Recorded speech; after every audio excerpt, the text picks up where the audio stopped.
Hello and welcome back to Truthseekerstea.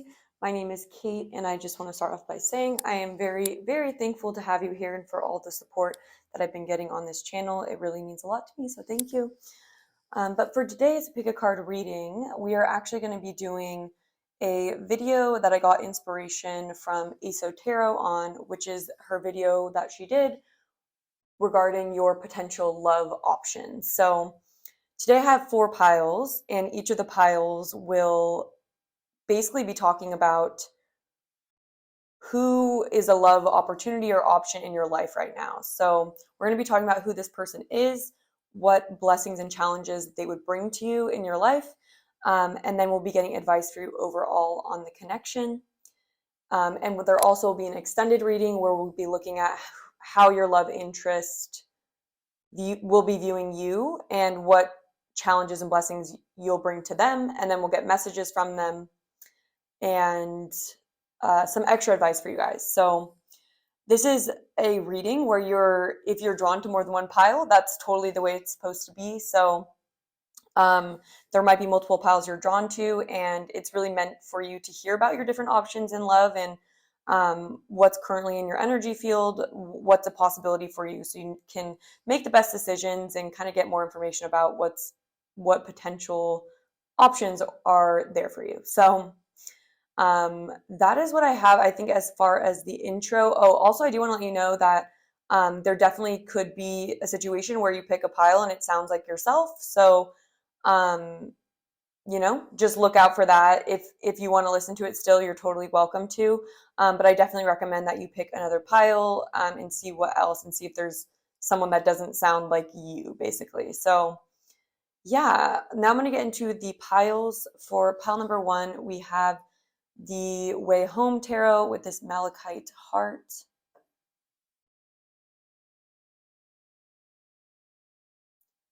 For pile number 2, we have the Intuitive Night Goddess Tarot with this angelite crystal.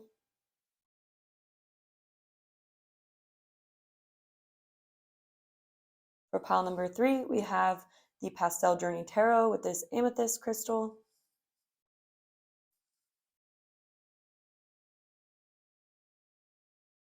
And for pile number 4, I keep forgetting this name of this deck, but it's the Tarot of the Divine, I believe, with this clear quartz raw crystal. So take whatever time you need, pause the video if you want more time looking at the piles, and feel free to come back also in case you want to look at another pile. So I'll have the timestamps linked down below, so you can go jump ahead to whatever pile you choose, along with the extended readings linked underneath that. And without further ado, thank you so much for being here, and I'm excited to get into your guys' piles. Hello, pile number 1. Welcome to your reading. If you picked the malachite heart crystal and this Wayhome Tarot, this is going to be your reading where we're looking at what your potential love options are right now. So this is a video intended where you're able to pick multiple piles so long as you're feeling drawn to them, and we can see what this potential love opportunity is. Spirit's just going to be telling you who this person is, or I pulled some oracle cards to do an energy check-in, see what this person is like and how you might know them, give you any clues to who this person is. And then we'll be going into what blessings this relationship could bring you, what challenges it could bring you, and then advice on how to move forward, or maybe what you need to hear to align with this opportunity if it does sound like something that you're interested in. So I really loved this idea for reading. I'll mention it in the intro, but Tarot did this topic and I thought it was really fun. So I'm going to recreate it here. But yeah, all right, I'm going to put this to the side for right now, and then we can get into who this person is. So we have 3rd house messages. We have lunar eclipse change. We have goddess of the moon. And by the way, if you pick yourself, that might happen. I've been noticing it happen more and more as I've been making more YouTube videos. I'm like, this definitely could be you watching. but there may be someone that's asking about, or someone that would align with you that's also watching this video. So it's up to you whether or not you still want to watch and kind of hear information about yourself. I definitely think that's kind of fun to do, but take into account and just be aware that you might be drawn to your own energy. We also have broken heart. We have release. We have change. So we have change twice here. Lunar eclipse and change. We have the whale.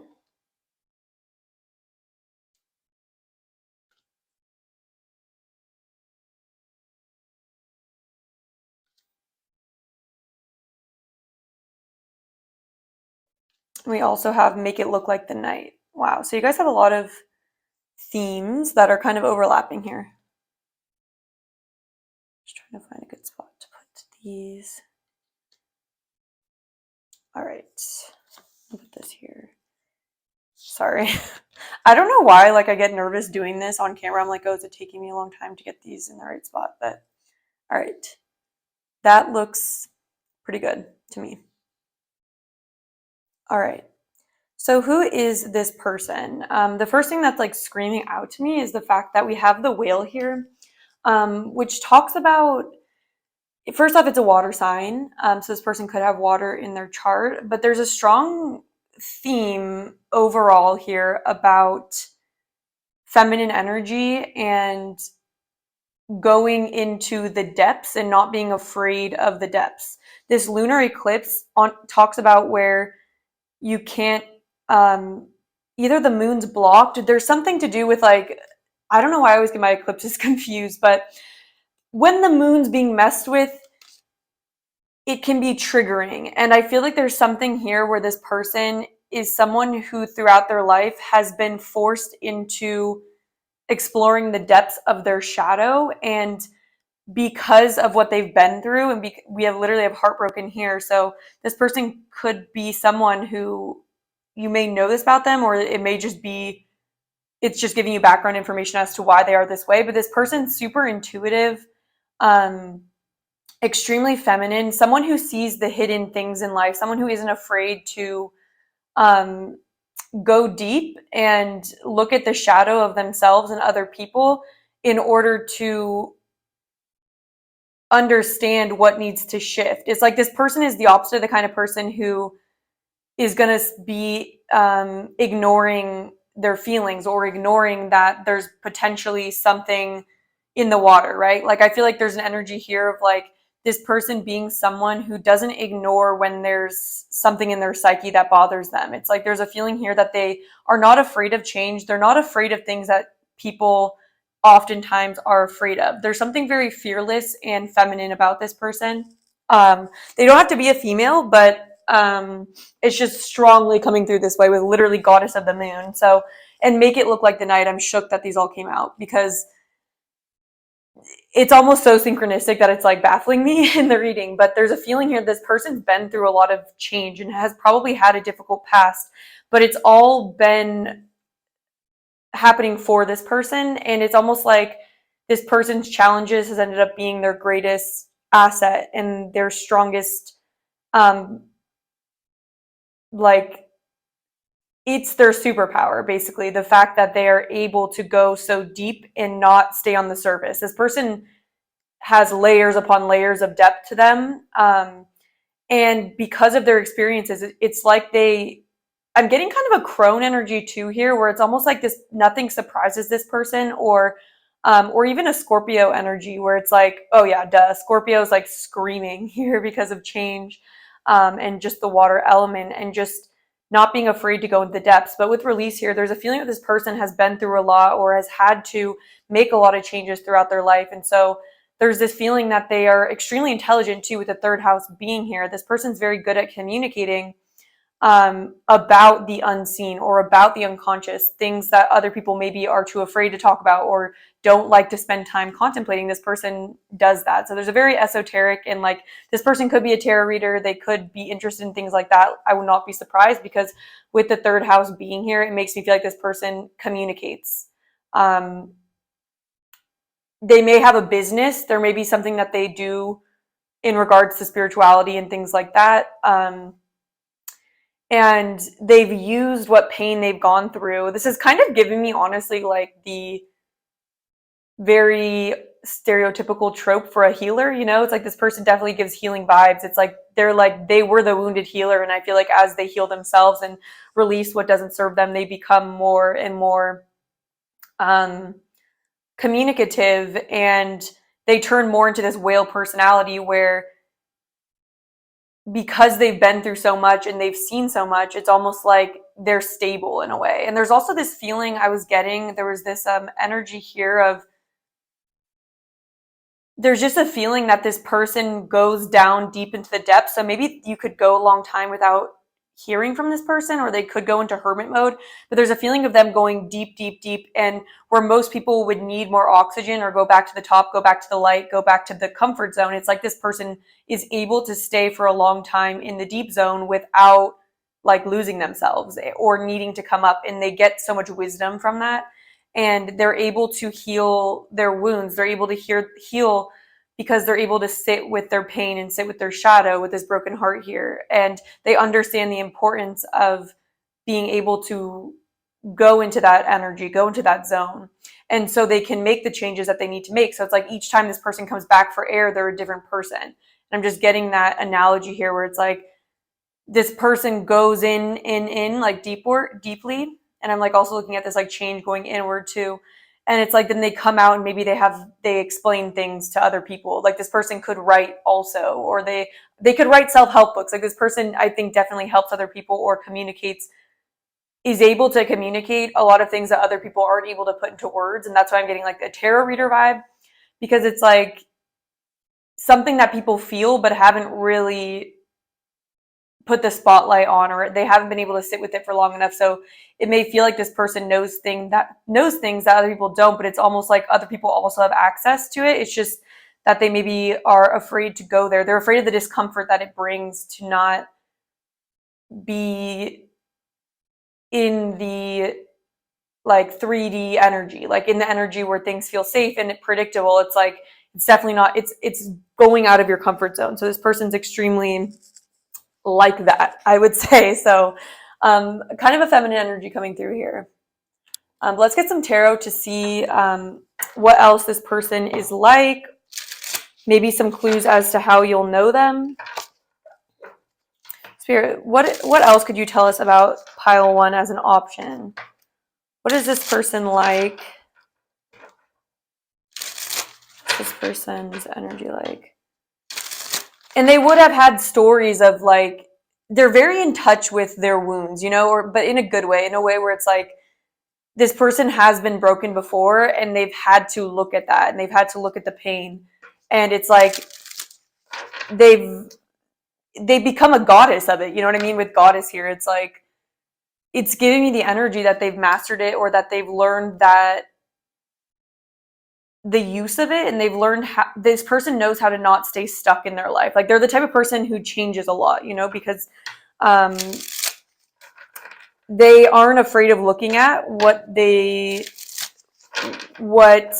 is uncomfortable. This person can look at what's uncomfortable, and then they can communicate it to those who don't want to go there. Yeah, all right, let's see though. Spirit, please tell us what other information can you give us about pile number one as a love option?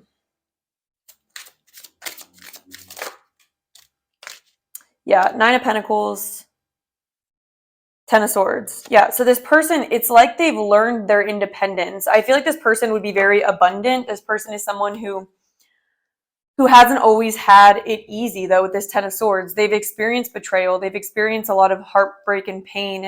And this person's been broken down, but that's a part of what makes them abundant and makes them self-sufficient is they know how to produce, they know how to not stay stuck, right, in painful states. And there's a feeling that they would have stories, or they would know about, it's like this, it didn't come to this person naturally, you know, this energy. It's something that they had to cultivate. We have Judgment, and we also have the Son of Pentacles, which is the Knight of Pentacles. All right, yeah. And with this judgment energy, I'm not surprised to see it because there's a strong truth energy here, right? Like this person feels like they've had to make tough judgment calls. It's that their pain and what they've been through has forced them into higher. It's not forced them. It's that they decided to go with it. They decided to let their wounds teach them and let their experiences be an opportunity um, to elevate their perspective. Judgment oftentimes talks about a situation where if we're really honest with ourselves, we can see the truth of it, but it's almost like seeing that truth pushes us into a new paradigm. It's like you were seeing something in a 2D manner and you could only perceive it from a certain level, but then if you go deeper, it's like, whoa. Yes, it like reveals this insane truth that like you were not maybe ready to see, but it is nonetheless the truth and it does elevate you. So this person is like that, where it's like they are they're like a truth bringer, like this person is someone who will look at things dead in the eye and like be like, this is the situation. I want to get, this is the Knight of Pentacles, so I want to get a clarifier for that too, because I just want to see exactly what they mean by that, but let's get some clarifiers here. What else could you tell us about pile number 1 as a person? Okay. We have the 8 of Swords. We have the 7 of Wands. Ace of Cups. Wow, yeah, okay. I'm seeing Strength at the back of the deck, which is cool. All right, 9 of Swords. Okay, and then we have the 4 of Wands at the back of the deck. Okay. So with this 8 of Swords here, what it's telling me is that this person, and I also saw anxiety at the back of one of the decks that I pre-pulled your oracle cards from. And so I was wondering if this person, something about them is that they likely have struggled with mental health issues before, but there's a feeling that what am I hearing? They're no stranger to the dark side of their mind. That's what I want to say. Like, I'm also hearing the song, Sound and Color.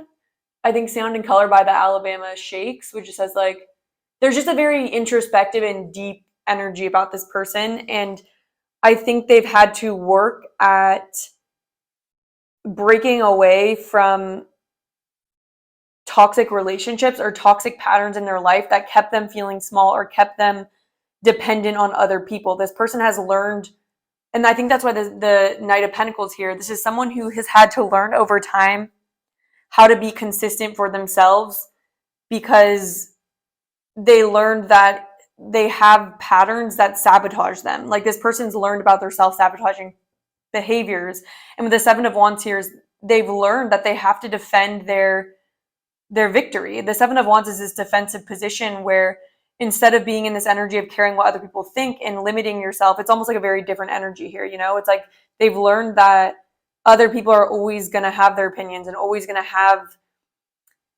In the past, this person may have accidentally been in codependent relationships or been enmeshed with certain people. And so there's this feeling that they've had to learn through betrayal and learn through difficult endings how to protect themselves and how to be independent and how to work hard even when they're experiencing a lot of anxiety. I think that this person definitely struggles with anxiety, and I think they're learning how to be more practical in their life and how to this is someone, it's like doing life doesn't maybe come supernatural to them. They're coming through in a very like watery energy that maybe like can get lost in emotion, or they can go really deep into their emotions, and so sometimes they can become ungrounded.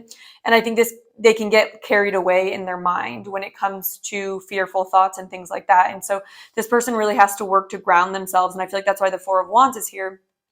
Is this person is someone who's learned that they have to create a very good environment for themselves, that they need to, this person takes their surroundings really seriously and only allows a small amount of people into their life. So that can be a clue into who this person is. What's beautiful with the Ace of Cups being here is that this person hasn't lost their heart whatsoever. This person is always open to a new beginning and open to new change. And I feel like that's why the change is here in this lunar eclipse. It's like, yes, they deal a lot of times with getting stuck in their head and struggling and self-sabotaging, but they're always wanting to grow and always wanting to grow out of ways of being that don't support their success and don't serve them. And so they're always on the lookout for it. And so it's almost one of the situations where people who become psychology, like want to become a psychiatrist or want to become a therapist, it's like, what issues do they have that they want to work through? It's kind of like that. This person's very curious about the mind, but they themselves struggle quite a bit with anxiety. Yet they're very hopeful, and they're always trying to elevate themselves to bring in a new day, to bring in a new sense of pure love. This person's always trying to cultivate a more pure sense of love in their life. And despite what's happened to them in the past, their goal, like their MO, is how can I be more empowered, and how can I bring more genuine love into my life? How can I protect myself so I am engaging in relationships that bring me genuine, reciprocal, non-codependent love? And this person has been learning how to stay consistent with themselves even when their mind is sabotaging them. And this is the kind of person who has dealt with self-sabotage, where they have certain goals, but they can get in their own way. And so they've learned how to get around that. They've learned to bring a practicality to themselves and how to see themselves more clearly and to move towards the light. It's like, if I'm getting this vision of like everything closing in on some kind of like this type of something that can fly, and I'm seeing it like that. It's like everything's crumbling around them, but they're going to keep going towards the light. They're going to keep looking for a brighter new day. And so yeah, that's very much how this person is. So it's this person's very aware of their own flaws. They struggle themselves. They've dealt with betrayal. They've dealt with codependency, and they're learning to become more independent and more stable and to have more just good times. That's like what this person really wants, is to release the baggage and release the pain that they've experienced and just take what they needed to learn from it. So yeah, that's really beautiful. So now I'm going to look at what blessings this relationship would bring to you.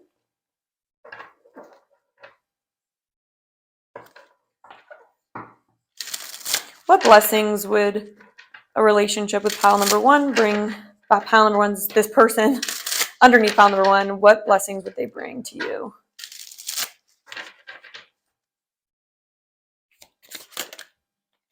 We have the Eight of Pentacles. The Emperor, wow. The Fool. The Six of Wands. Temperance, wow, this is beautiful. And the Two of Wands, wow. Okay, so what I'm getting, and then the King of Cups. I think that this person would be a very good balancing energy for you, because we have the Emperor here, and then Temperance. And so I'm getting this feeling of like this person would be someone that would,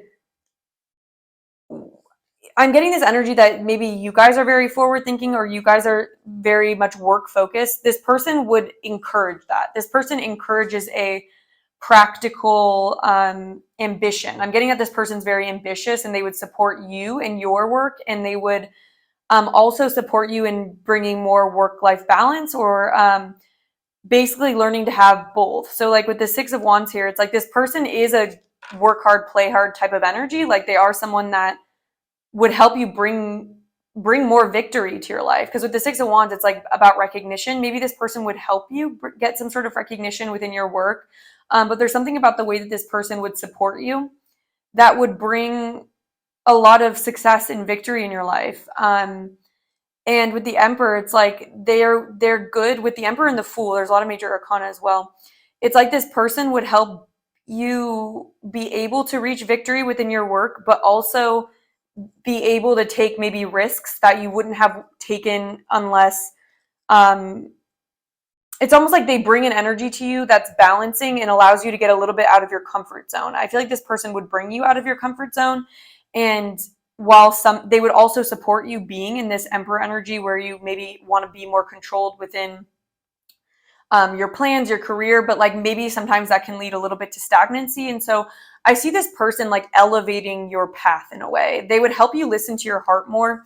Yeah, look at this Two of Swords. It's like maybe sometimes when you've felt like maybe you deal with indecision, and so you maybe pass up on a lot of opportunities. And so there's this energy of this person helping you make more decisions that you wouldn't typically make that actually would help you pursue your endeavors. And they would help you see holes in your own logic that come from being too intense one way, because temperance talks about it talks about avoiding extremes and taking into account multiple perspectives. So this person would help be a balance to your perspective, whatever that perspective is. It's almost like, but because this person's coming through very feminine, they would help you balance out your masculine energy in a way that would actually help you achieve more in regards to what your masculine goals are. But they would help you take more risks. And I'm seeing like follow the yellow brick road. They would help you see where you're maybe sabotaging yourself or overthinking things. And they would empower you to make more plans for the future that are maybe out of your comfort zone, but would bring you success. At the end of the day, this person would bring you a lot of success just by having them around. There's something about maybe they give good advice, or there's something that's infectious about this person's energy where they're going to make you see where your own mentality is getting in your way. This person's very good at seeing what would bring you success and seeing where your blind spots are, because this person is very in touch with their shadow side. So they're going to see your shadow side, and they're going to be able to see where you're leaning too far in one direction, and that's actually sabotaging your outcome. So they're going to bring balance to your life, and they would bring spontaneity and exploration is what I'm getting. More plans that would enrich your life and help you tap in with your emotions. With this Father of Cups, it's like they would help you, instead of always having to think about what other people are going to think of you too. With the Six of Wands, it's almost like maybe you can get stuck in loops of being extremely like focused on something that you may miss different opportunities, or you may not make plans. There's a feeling of you having your head so close to what's happening that sometimes maybe you don't see the big picture. And so they would get you out of like your brain that's thinking and feeling like taking things really seriously. It's almost like this feeling of maybe you're taking something really seriously and you're really concerned about what other people are going to think. And then they balance you out with this fool energy where it's like, you know what, who cares about that? Like, that doesn't really serve you to care so much or to be so fixated on this one aspect that like doesn't matter in the big picture. They help your big picture thinking. Yeah, let me see if there's anything else. They help you not care so much about the outcome and what other people are going to think too. They help you do things for you and follow your heart instead of always having to be thinking about what are other people going to react to this, you know, things like that. They're going to support that sort of mentality. Yeah, now let's see what the challenges might be, what challenges they might bring to you. What challenges would there be in this relationship?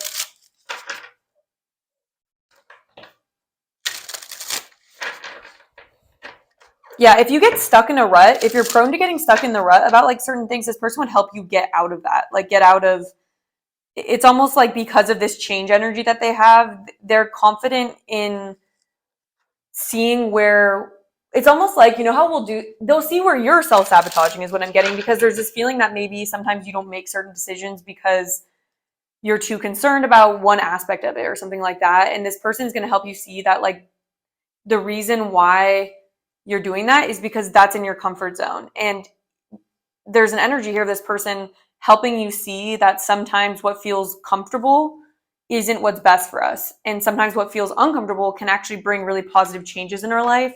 And it can really align with what we want. So sometimes we're not able to let ourselves do what's happy for us because we're so set in behaviors that prevent us from getting what we want. And that's like essentially self-sabotage, right?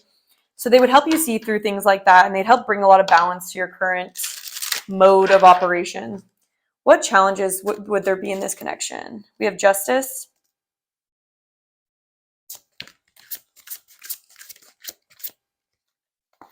Five of Wands. Okay, so I feel like what there'd be right off the bat, you guys maybe would be the type that see things different ways, right? We have black and white. You guys might be very opposite to each other, so there's a feeling that this relationship would cause you to really work on your compromising skills and finding a balance. Like Justice is about Libra. So what the challenge would be is that sometimes maybe your guys' egos would get in the way. And like when it comes to figuring out who's right and honoring each perspective, like being fair, I feel like maybe sometimes each of you would get stubborn about your viewpoint and not really wanting to take the other person's viewpoint into account. We have Ace of Wands. Yeah. So I feel like you guys might just like have a hot nature to you, either of you guys. And there's just this feeling of like bursts of like anger, like bursts of frustration. And kind of needing to be more practical and cooling it down. Let's see what else, what challenges might there be. We have Ace of Cups. I'm hearing like apologizing after, like there's a feeling of maybe one or both of you could be stubborn when it comes to taking the higher ground or offering like a peace offering is what I'm getting. We have the Mother of Pentacles and the Chariot, and then the Four of Swords at the back of the deck. With challenges, I'm seeing that this could be really fast paced here. That's another thing that I'm getting is like,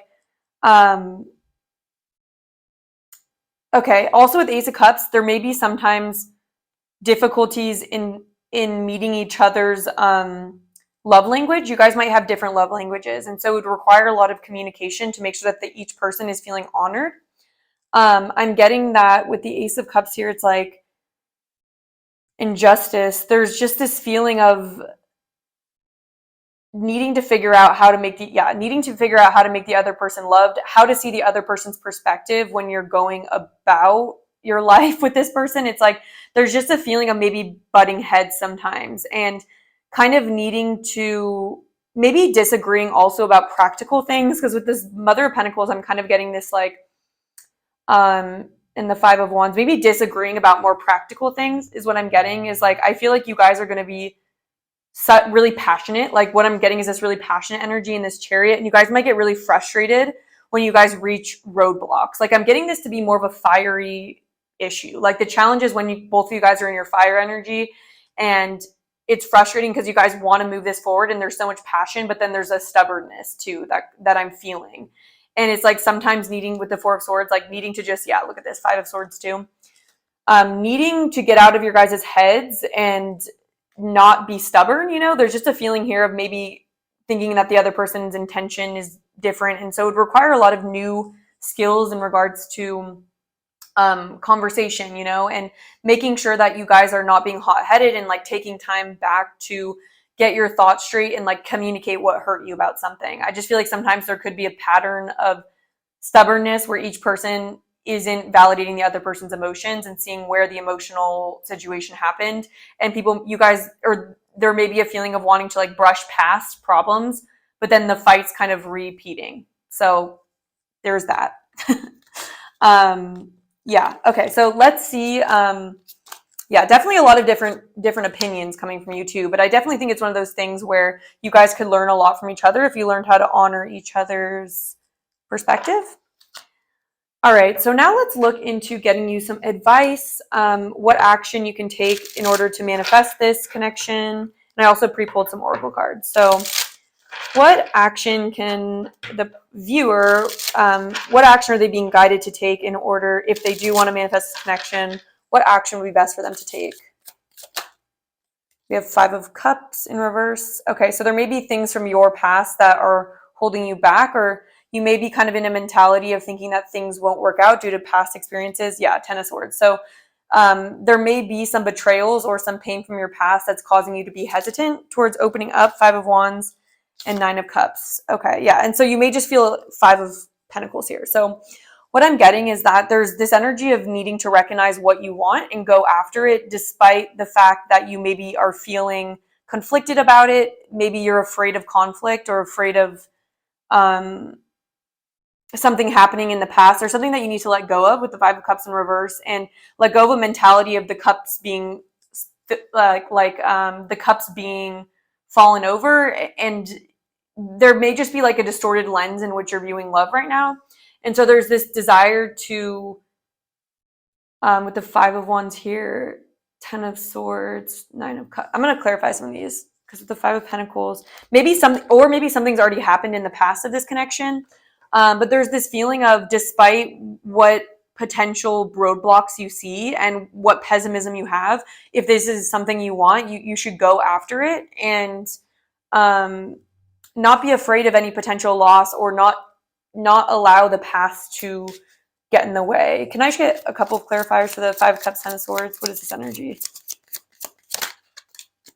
Eight of Wands. It may block you from communicating or taking action. It may kind of keep you stuck.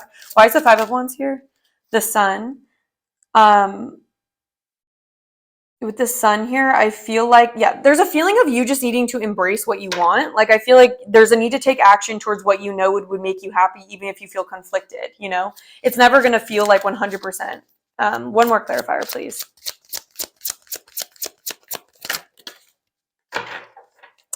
I see the Mother of Wands and the Three of Cups. So I feel like there's a need to come through. Yeah, we also have death. So there's a need to let go of something from the past, some sort of mentality that's keeping you feeling pessimistic.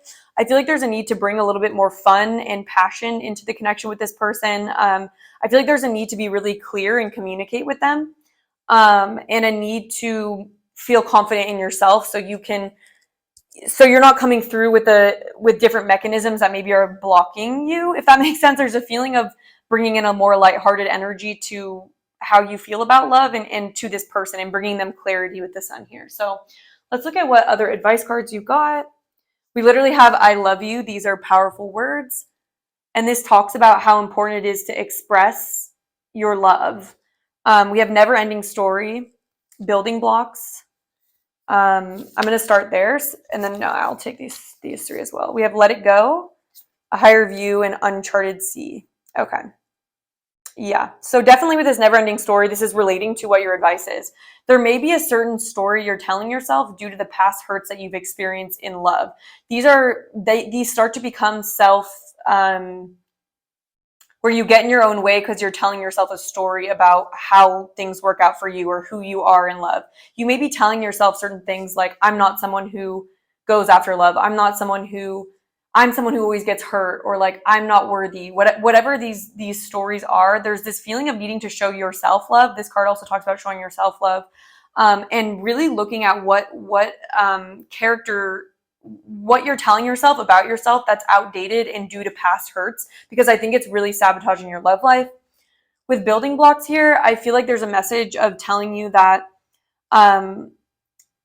to understand that when things are built with a solid foundation, what Spirit's asking you is to ask if the previous times you got hurt, or if there's something happened with this person, understand that if something wasn't built to last, it's gonna fall. And that doesn't mean something about you. It just means you have to learn how to build more solid relationships and find tactics to do that. There's a need to take your identity out of your past experiences of love and stop saying that, like, this didn't work out because of me, and like there's something about me, or like, taking it personally, and understand that it was the circumstances, and that if you look to learn from your experiences and build something, and you build it right this time, it can definitely succeed.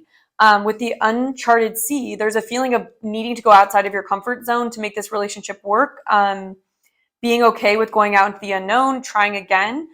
With let it go, again, feels like it's to do with the never-ending story. Whatever is holding you back from love, whatever is making you feel unworthy or feeling like you're not supposed to be successful in love, that's something that's blocking your ability to go after what makes you happy. There's a feeling here of holding yourself back from that. And with a higher view, this feels like needing to look at the big picture and not be too hung up in the details. Or like, I feel like you guys might want to pursue someone or this person, and then you may get lost in one detail that makes you like question yourself or not feel confident or hold back. And there's this feeling of needing to understand that if there's a hiccup in the road or like something goes wrong, it doesn't really matter. There's an energy here of it would be better for you to act and make a mistake, and then so you don't have to live your life questioning, like, what if I did try something, or what if I did go out of my comfort zone? What if I did express myself? With I love you, if you have feelings for someone, there's a strong message here of understanding what blocks you from communicating your messages. This also asks you to work on your sacral chakra, which deals with how you're able to process your emotions and express your needs and understand what you really want in life. And so could be a blockage there. And I already saw this flip over. So surrender, denial, a huge sign that your your sacral chakra is blocked is that you're in denial about your feelings, and you don't have a good communication system with your feelings. And so there's an energy here of needing to look at what pains from your past are blocking your sacral chakra or blocking you from connecting with your emotional self, and not denying what makes you happy and what changes you may want to make, or what you really want. It says, accept people and situations exactly as they are without denying the difficulties. Then you can see things clearly and make the best decisions. So again, you may be feeling like it's hard to make decisions or hard to feel clear about what you really want, but there's a feeling that that's an internal blockage that needs to be worked on, and a feeling that there could be self-sabotage at play here, especially when denial is in effect. So that's what I have for the extended reading. We're going to be going into how this person that we're talking about views you, what their perspective is of you. I'm trying to think what blessings you could bring to this person and what challenges you'll bring to them. So kind of like a flip-flop reading, but we'll be looking at their perspective of you right now. And then we'll get you some more advice as well on the connection and messages from this person too. So that sounds interesting. I'll have it linked down below, but this is what I have for the YouTube reading. Thank you so much for joining me. I really appreciate your guys' support. It really means a lot when you guys are liking these videos and leaving comments so I can see what you guys thought, what you guys resonated with. So thanks for doing that, and make sure you subscribe so you don't miss the next Pick a Card reading, and I hope to connect with you again sometime soon. Hello, pile number 2. Welcome to your reading. If you chose the Intuitive Night Goddess Tarot and the Angelite Crystal, this is going to be your reading. I don't usually have everything laid out already, but I didn't turn my microphone on when I started filming, so I missed the beginning part. So all I went over was basically what you probably have already heard in the intro, but this is one of your potential love options if you were drawn to this pile. So we're going to be looking at who this person is, characteristics of this person, using these oracle cards I pre-pulled. Then we'll be looking at tarot as well to clarify. Then we'll be using tarot to look at what blessings this person will bring you, what challenges, and then also we'll get you some advice on how to bring this connection in and whatever else you need to hear, especially in regards to love, that could be useful for you as the viewer. So the cards we have, I'll just say them again. We have the Octopus, air element, communicating. We have the Chaser, death, door to personal healing and happiness, change, dream travel, victory, and observer. So I feel like there's an interesting energy about this person because I'm getting that this person is in process, or they are changing, or they have gone through a good amount of change in their life. Scorpio is another energy that is coming through with this change in death. I feel like this is kind of similar to pile number 1, but different. This person is someone that I think has struggled quite a bit with not having boundaries with people in the past. So I do get this as a past energy or something that this person is definitely aware of and working on and healing as we speak, or they have already healed it by the time this person is becoming an option for you. But this is someone who I think maybe chronically had bad experiences in relationships, even though they have really good intentions. And I think it's because this person can accidentally give off too much information when they're speaking, or they could take in too much information. So it's almost like this person can end up merging with other people's energies, and they may sometimes have a hard time deciphering what's their energy and what is someone else's. And so that can get really confusing and lead to potential pain within relationships. And so with the air element being here, though, it's really telling me, especially with the observer here, that this person has actually been learning a lot about how to be a little bit more far removed from the people that they're interacting with, and how to see things without being so close up to them and without absorbing them. This person is having success, definitely, with personal healing and happiness and victory. This person has genuinely had success over some of these tendencies that were maladaptive or getting in their way of their goals. You know, there's a feeling here that this person maybe has experienced like endings or relationships that just didn't end up working out. They weren't sustainable or they weren't fulfilling. And this person is extremely dedicated, though, to themselves. And if I could say anything about this person, it's that they are very committed to the healing journey.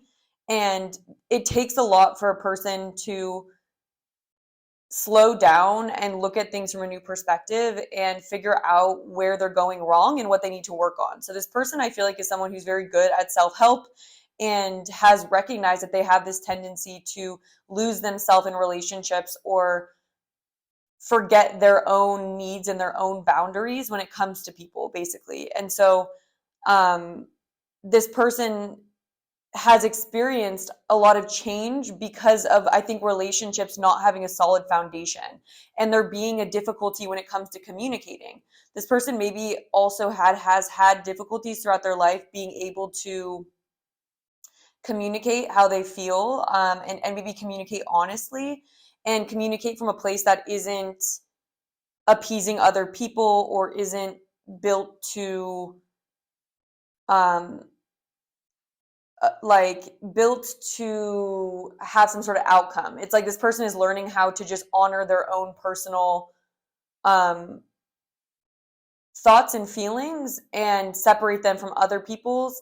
And through this process of learning about how to be more detached when it comes to relationships, they are experiencing a lot of victory in their life and a lot of healing and happiness with door to. And I love that it says personal, because I feel like this person has decided to leave things in the past that were dysfunctional. And even if this person didn't really know what to do about it, I think at one point this person kind of took a stand in their life and were like, I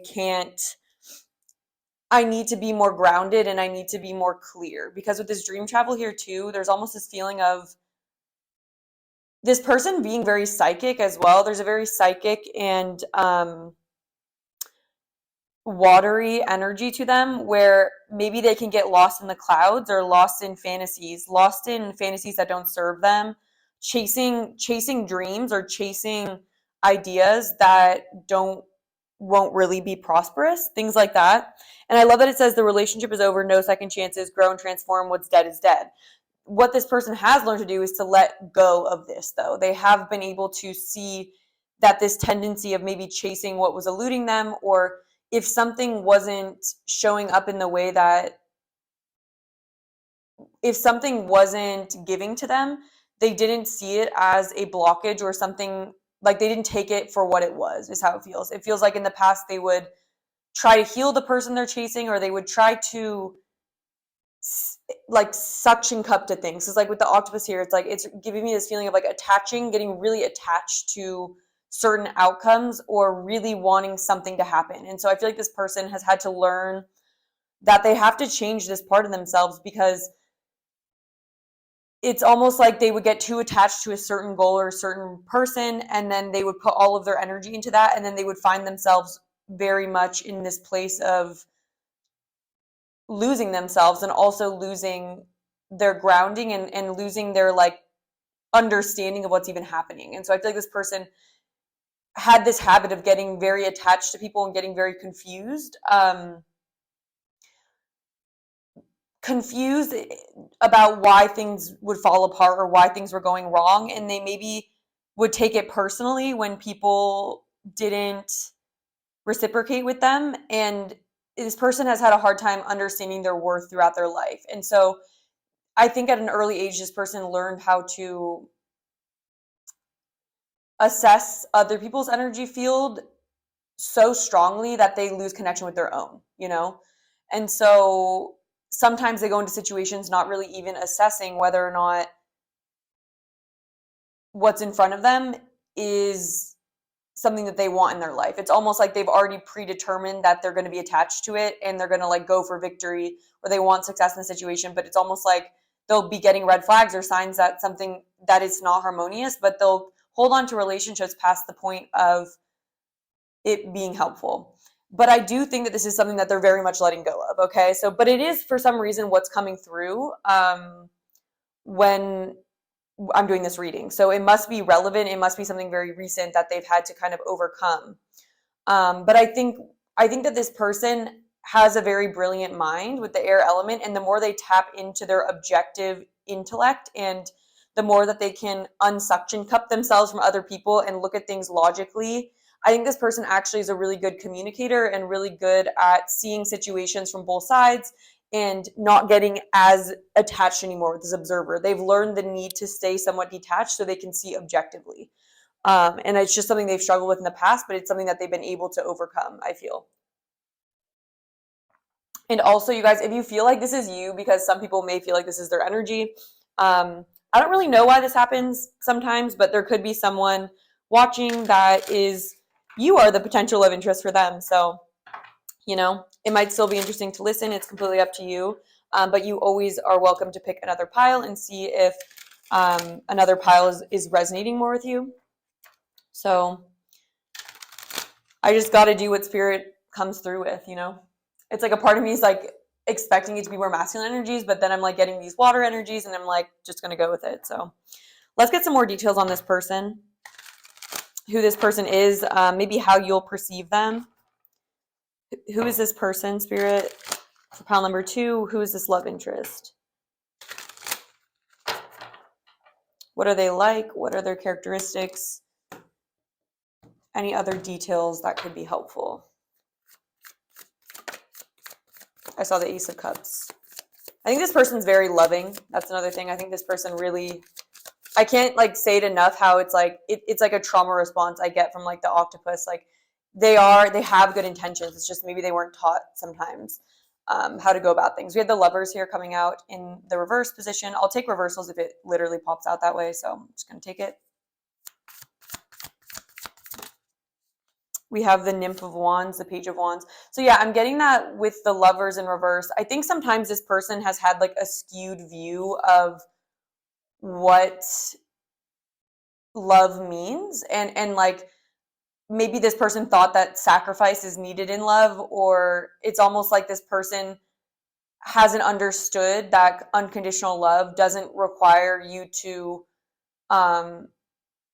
give up your, you don't have to give compliance. Basically, you don't have to merge with someone else to love them, and you don't have to take on their burdens to love them. But there's a feeling that maybe this person has struggled to understand that.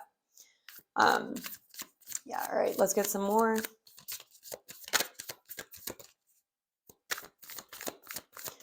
What is pile number 2 like? We have the Hanged Man. We have the World. We also have the Ace of Swords. Okay, and then we have the Wheel of Fortune and the Nymph of Pentacles. I'll just finish out the reading here. I'll finish out the spread. Actually, I'll keep both of these together. Forgot that can definitely happen. So 4 of Swords. Okay. So this person, this is their past. Again, like this Lover's energy I was talking about, I think it's something they're learning 100%. It's a big major lesson that they're going through right now. I don't know if you deal with something similar, or like this could be relevant to you somehow, or maybe you have an opposite energy to this. We'll find out in the extended. By the way, there will be an extended reading where we'll be looking at how this person views you and what blessings and challenges you would bring to this person, and then we'll get you more advice and messages from this person. So if you feel like this really resonates, you might want to check that out. But back to the spread, I feel like there's a major lesson around love that this person's learning in this lifetime. They're learning what it means to make loving decisions. You know, this person maybe thought that being loving was what they were doing. And it's like this realization that, and this mental clarity, that Ace of Swords with this air element, they're cutting through their confusion and they're learning new ways to go about things. They're also understanding maybe where they were naive. I don't know if I have to like cover this, but I'm just like going to, just in case. But yeah, they've learned that maybe their way of viewing love still was immature, and they've really learned about surrender with this Hanged Man, because I think this is something that they, in meditation, which is reminding me of going into the observer mindset. I think for a time period, this person maybe lost themselves in the pursuit of what they wanted, or like they would get, I feel like this is the type of person who would develop some sort of like a fixation or attachment to someone, and not be able to stop and look at it from a new perspective, or not be able to see that maybe things aren't really aligning with what would be successful, or they'd have a hard time slowing down and looking at the situation from a different perspective.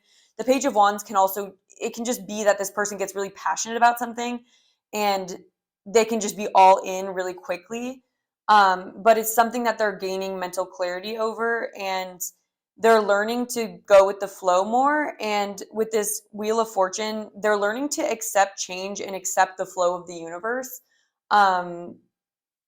They're learning how to be more patient and take the opportunities that the universe is ushering them towards, instead of kind of their passion or their idea of what's gonna be make them happy. And I think this person maybe had a habit of picking things that wouldn't make them happy, and they maybe not trust that the universe is always giving signs and showing you blockages and pushing you new directions.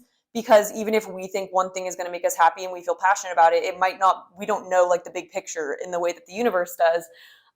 And we can sometimes get caught up in things like that. And so there's this feeling here of like this person learning how to look at their own pursuits and like what they want with a higher perspective, from a different perspective, from a more elevated and observational, not subjective, going from subjective to objective, in order to get clarity on some of their pursuits that maybe were not really grounded in anything that would really make them happy, right? And so this person is having, I think, this realization about why they've made certain choices in love. They're learning this big lesson basically, and they're in this energy of wanting to correct this. They're wanting to stop this habit and leave this habit in the past. And I feel like this person's in this process of transforming, where they're going to be able to engage in more healthy processes for love, for relationships, and maybe not even just for relationships, but literally for what career they want to do, different things like that. This person just can get really hyped on a certain idea or a certain path, and think that they have absolute clarity on it, think it's going to be a success. But then it's like, if you really look at it further, it's like, whoa, like maybe I'm underestimating how sometimes I can get carried away or just too excited about something, or maybe because I'm so fixed on a certain outcome that I'm not seeing the red flags, or I'm not seeing that there's signs. And I think that this person has had their heart broken.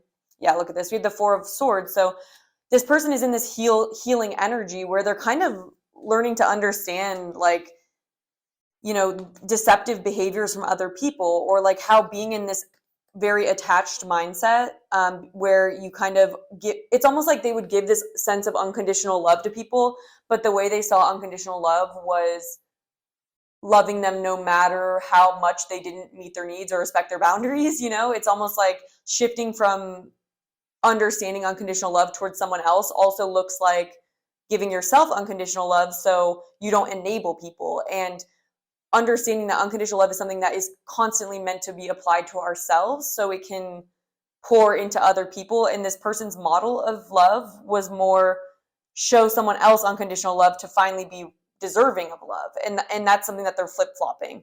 And I think this person has honestly a really beautiful heart and a really like healing energy about them. But I think they sometimes light themselves on fire to keep other people warm, or they sometimes can not recognize when they need help, they need support more than other people do. And so I think this person's needs would oftentimes go unfulfilled, and so then this person would be holding on to situations that were not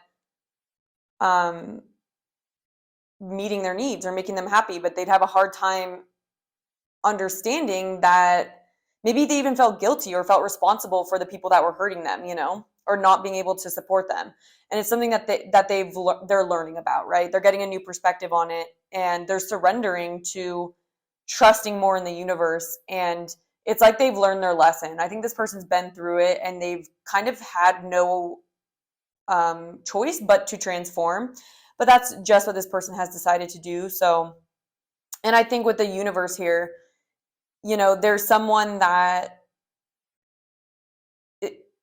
I'm actually kind of getting two messages from this, but I'm getting that this is a major life lesson for them. But I'm also getting that it's like, this is just confirming that energy of like, maybe this person thinking that if you don't make it to the end with someone, you're like giving up, or you're not being loyal, or you are like, they may feel guilty if they don't get to the end with someone, or if they don't reach what they wanted. Does that make sense? But it's not coming from like a selfish mentality. It's almost coming from like a guilt-based perspective. It's like they almost feel like other people need them, or they're obligated to take care of other people. And that definitely could be from this person's past and having a parent that they had to be more aware of their parents' needs, and then they were able to get their needs met by their parent, and that could be for a variety of reasons.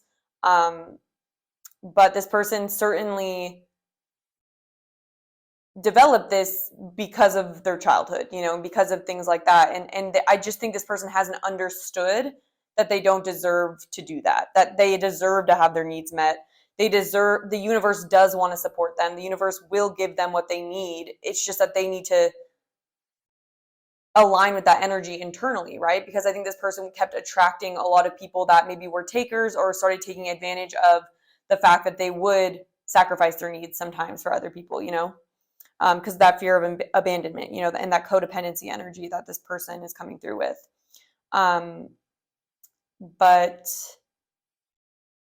this person's a giver to their heart, though. So like what's really beautiful about them is, although they are learning what true love means, and it doesn't mean self-sacrifice, they're starting to pour that energy into themselves, and they're really starting to understand what went wrong in the past, and they're very committed to themselves. And I think by the time you meet this person, or if you already know them at this point, like they are pouring into themselves, and they're going to be looking for someone who is also going to be equal to them, because I think they've learned the hard way that they can't be with a taker. They need a giver, because they're a giver,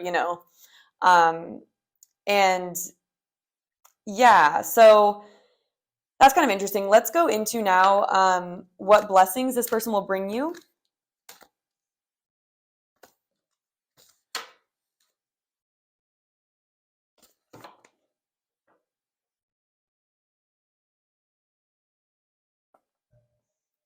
One second. I just want to move my tray on my desk. It's distracting me.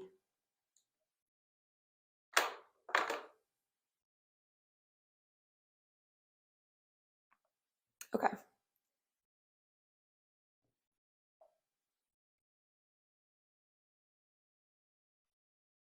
All right. So what, for pile number 2, what blessings will this love opportunity or this love option bring you?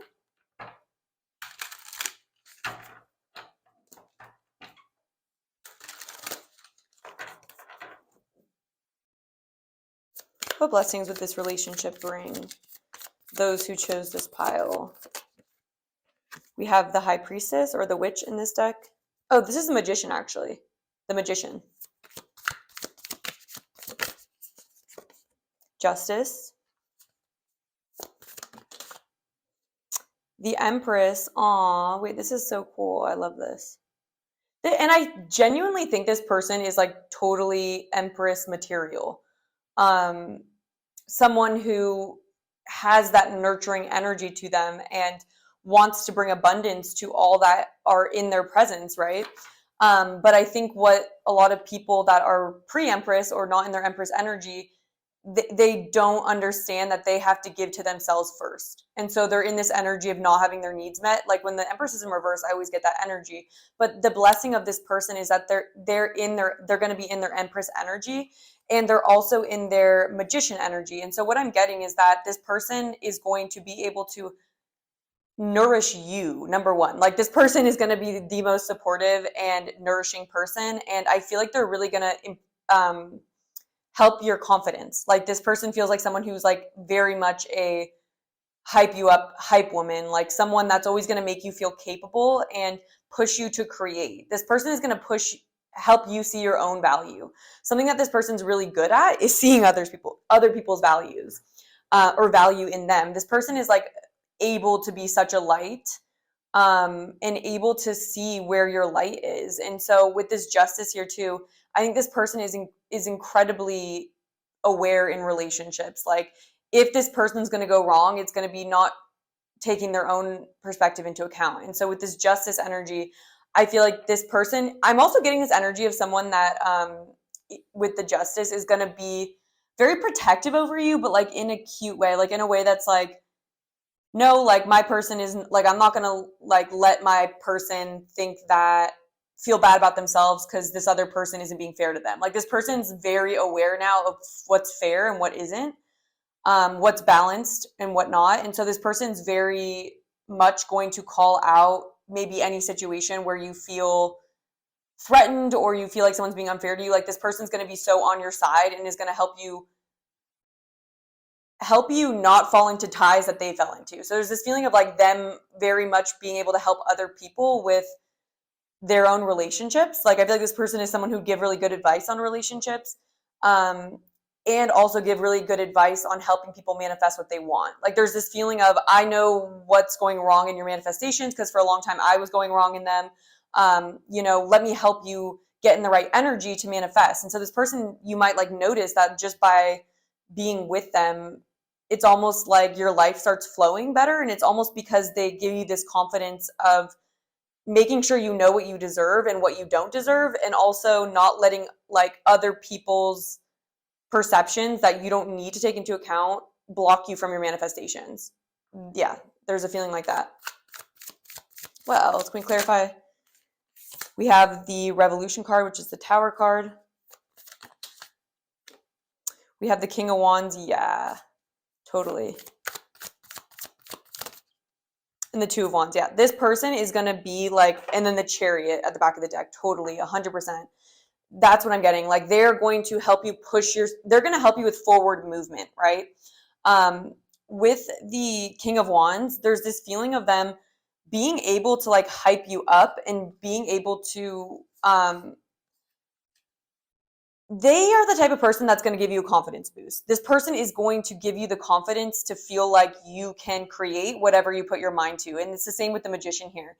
And with the Revolution, this person's always going to encourage you with the Tower to let anything fall that isn't serving you. So if this person, like if you tell this person about like your work scenario and, it's a situation where you're like where you're, not really being honored or something, it's like this person's going to be like, literally scratch that. This isn't going to be abundant for you anyways. Trust me, I've been there.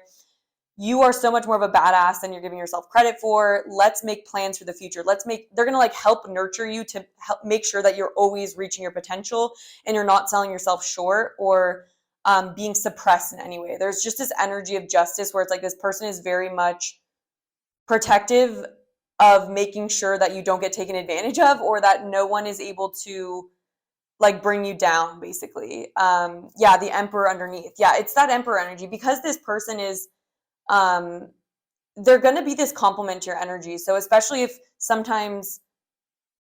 you've dealt with similar things with this person, there's a feeling of them very much wanting to pour a sense of confidence into you, but because it's overflowing in them, because they're learning this too. It's almost like because of what they're learning. And I love that the victories here, and this is making me even feel more like this person is very aware of what they need to do to manifest what they want. I feel like they're going to be on their way to success for sure, this person, because they've already gone down the road that didn't serve them.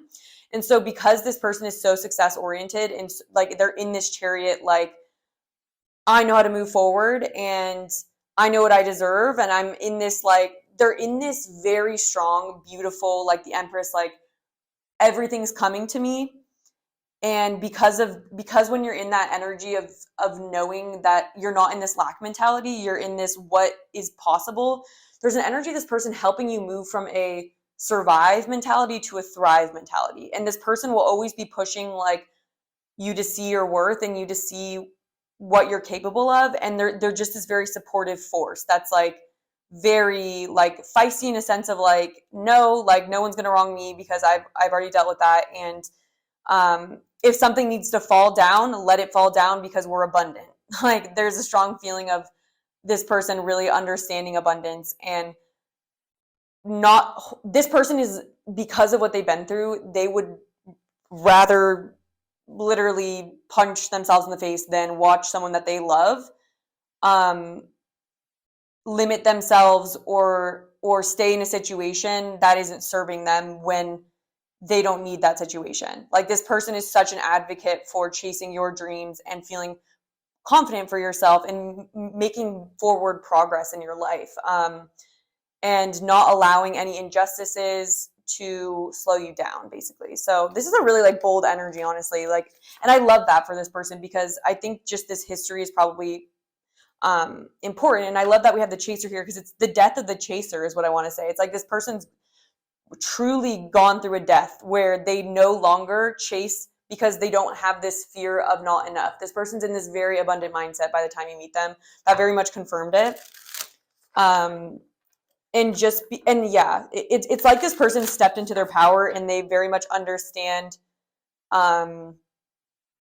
what they want, and they have big ideas for the future. That's also this dream travel, is like with Victory, this person's very creative and has a really awesome vision for their life, and they're good at manifesting now. There's a feeling that in the past they maybe pushed away abundance because they didn't feel worthy of it, but there's this energy of like, I am so worthy of this, like, and so it's coming in for them, and they are experiencing a lot of victory. All right, let's see what challenges this relationship will bring.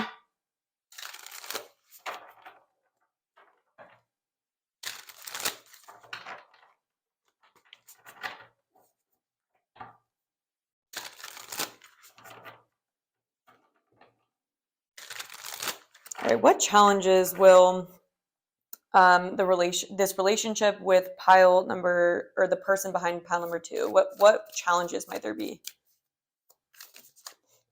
The King of Wands in reverse, the Three of Wands,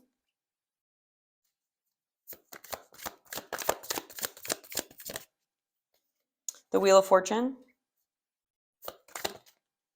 the Seven of Swords, the Eight of Pentacles,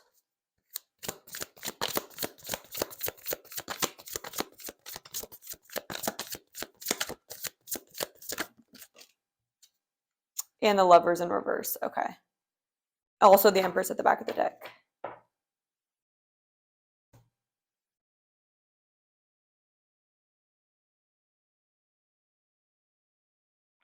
All right, let me just look at this for a second.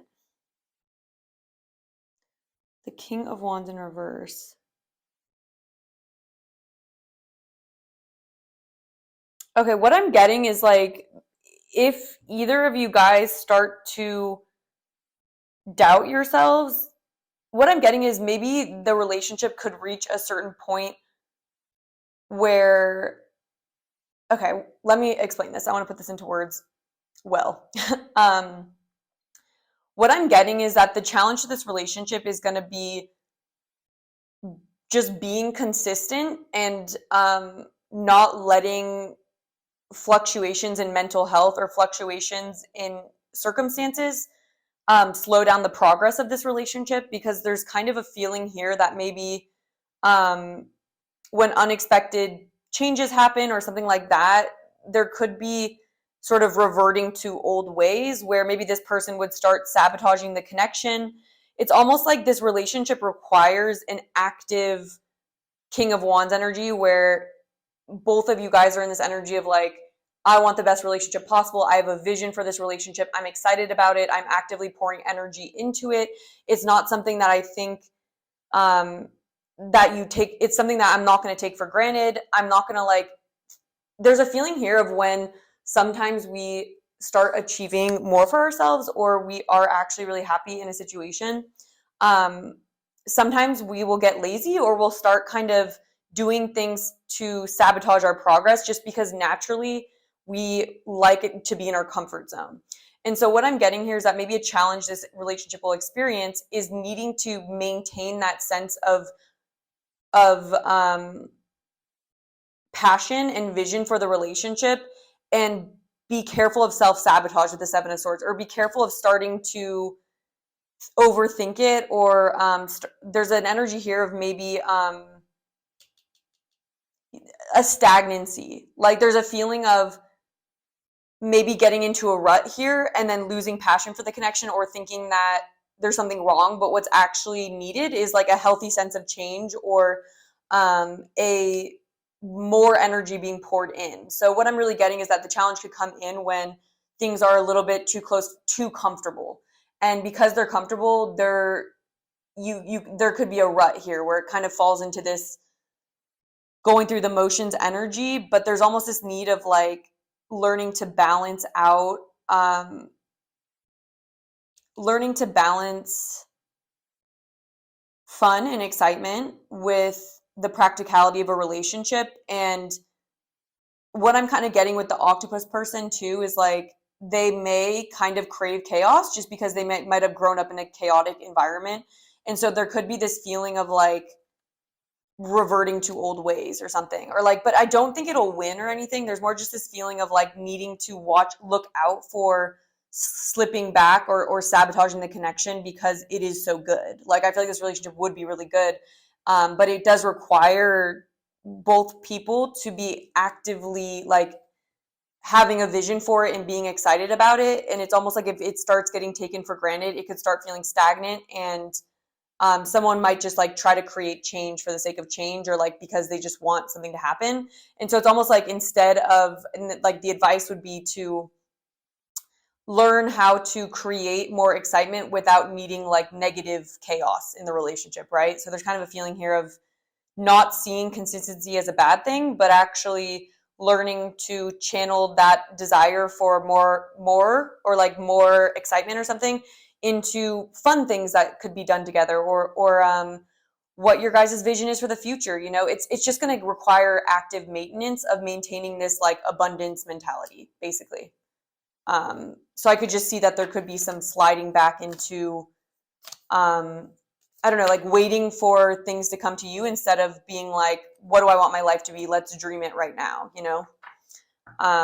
But yeah, this looks like a really beautiful relationship. I'm getting this vibe of like you guys being able to work through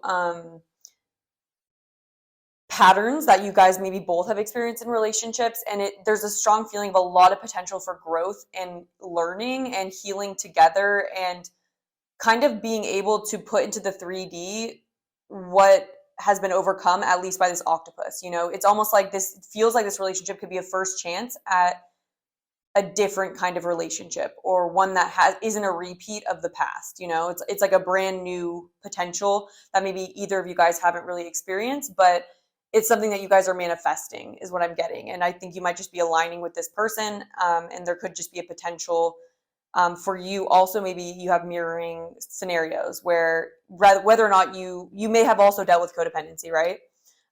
Regardless of whether or not you guys would be two chasers or two runners, it's just like either way, it's learning how to be active in letting go of patterns that don't serve you and actively like generating more positive force in your life and not slipping back into old patterns.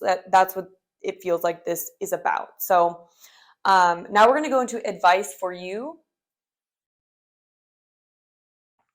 for just in general. I want to say like it's kind of general love advice, but also advice about like how to be more open to this if this is something that you want. So we have a higher view, we have beyond the ordinary, we have building blocks, never ending story. Oh my gosh, yes, these are so on point. One second. We have new love, embrace an opportunity for love in your work prospects or for spiritual growth. We have surrender worry, make a commitment not to lead an anxiety-driven life. When worries arise, breathe them out of your body, focus on the power of your heart, and have faith that spirit is guiding you always. And it says, it is important right now to take a step back and spend some alone time instead of placing your focus on another. Now is the time to give to yourself. So honestly, I could see this advice kind of going for what this person's going through too. But there's a feeling of maybe advice for you as well is to learn how to, when things aren't working out in your life, or like it doesn't feel, when you're in this never-ending story energy, like, and I feel like this person was in that too. And so you may have your own never-ending story, which is basically this repeat pattern of how we see ourselves and how we behave in scenarios due to past hurts, right? And it's almost like this whole reading feels like an opportunity for you guys to rewrite your story and rewrite your narrative and build a stronger structure, right? Build something that's going to last here is what I'm getting. And so there's an emphasis on the long term and letting go of the story where you tell yourself that you're not worthy of love, or that you always get hurt, or that whatever the story is, right? Based on that, you need to, that you almost like putting other people on a pedestal before yourself, or vice versa, whatever story you're telling yourself. Or even like, I never meet anyone that seems like a good match for me. Like, why don't I ever find anyone that could be really amazing as a partner? Like, there's almost like certain like fallacies that like I feel like are not true, that maybe you or this person kind of fall into.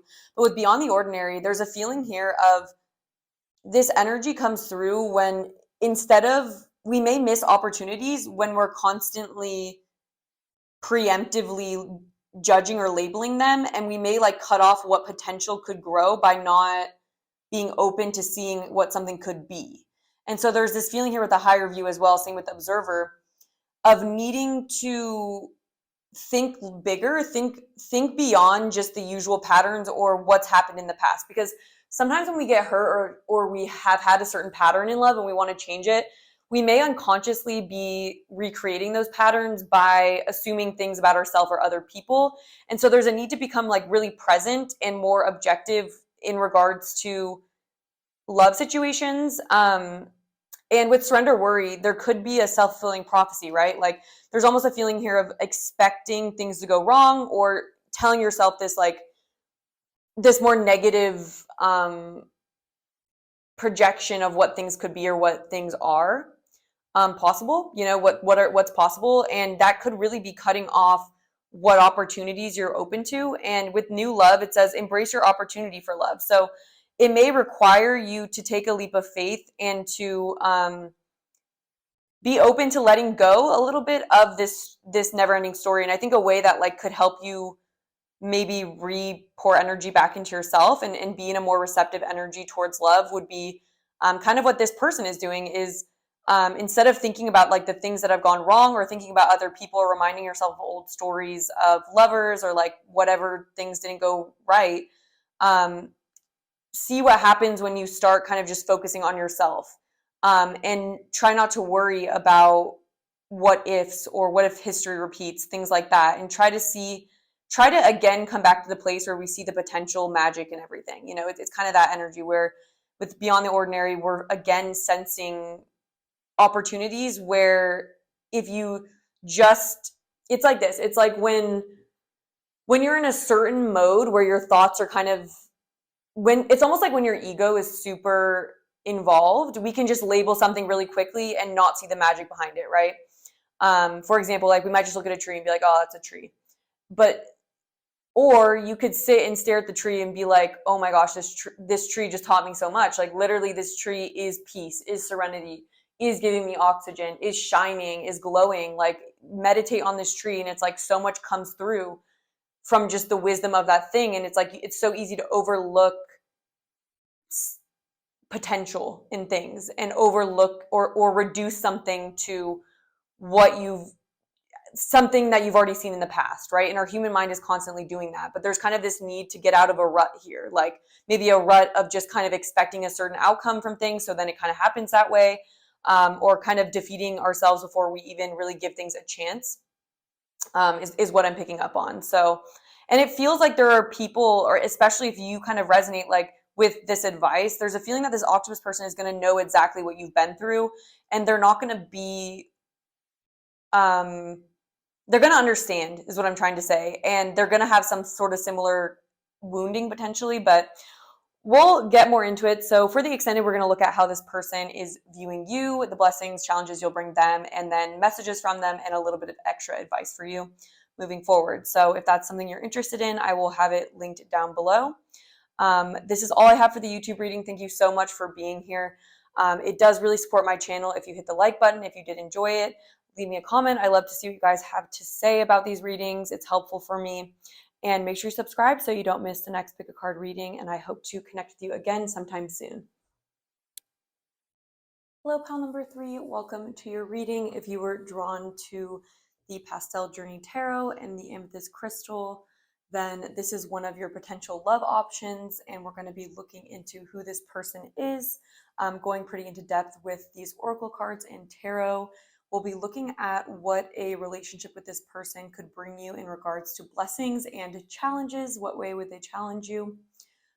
We will be looking at also getting some advice for you about how you can be open to this connection, how you can seek it out, things like that. So I'm going to put the tarot to the side right now while we're just looking at the oracle cards, but I do want to mention that it is possible that you may pick yourself in one of these piles, or there could be mirroring energies across piles. So definitely listen to the energy check-in and don't be afraid to look at multiple piles to find the one that you feel makes the most sense for you and maybe isn't your energy. But I honestly like to watch the readings when I find it's my own energy because I like to hear what the reader has to say.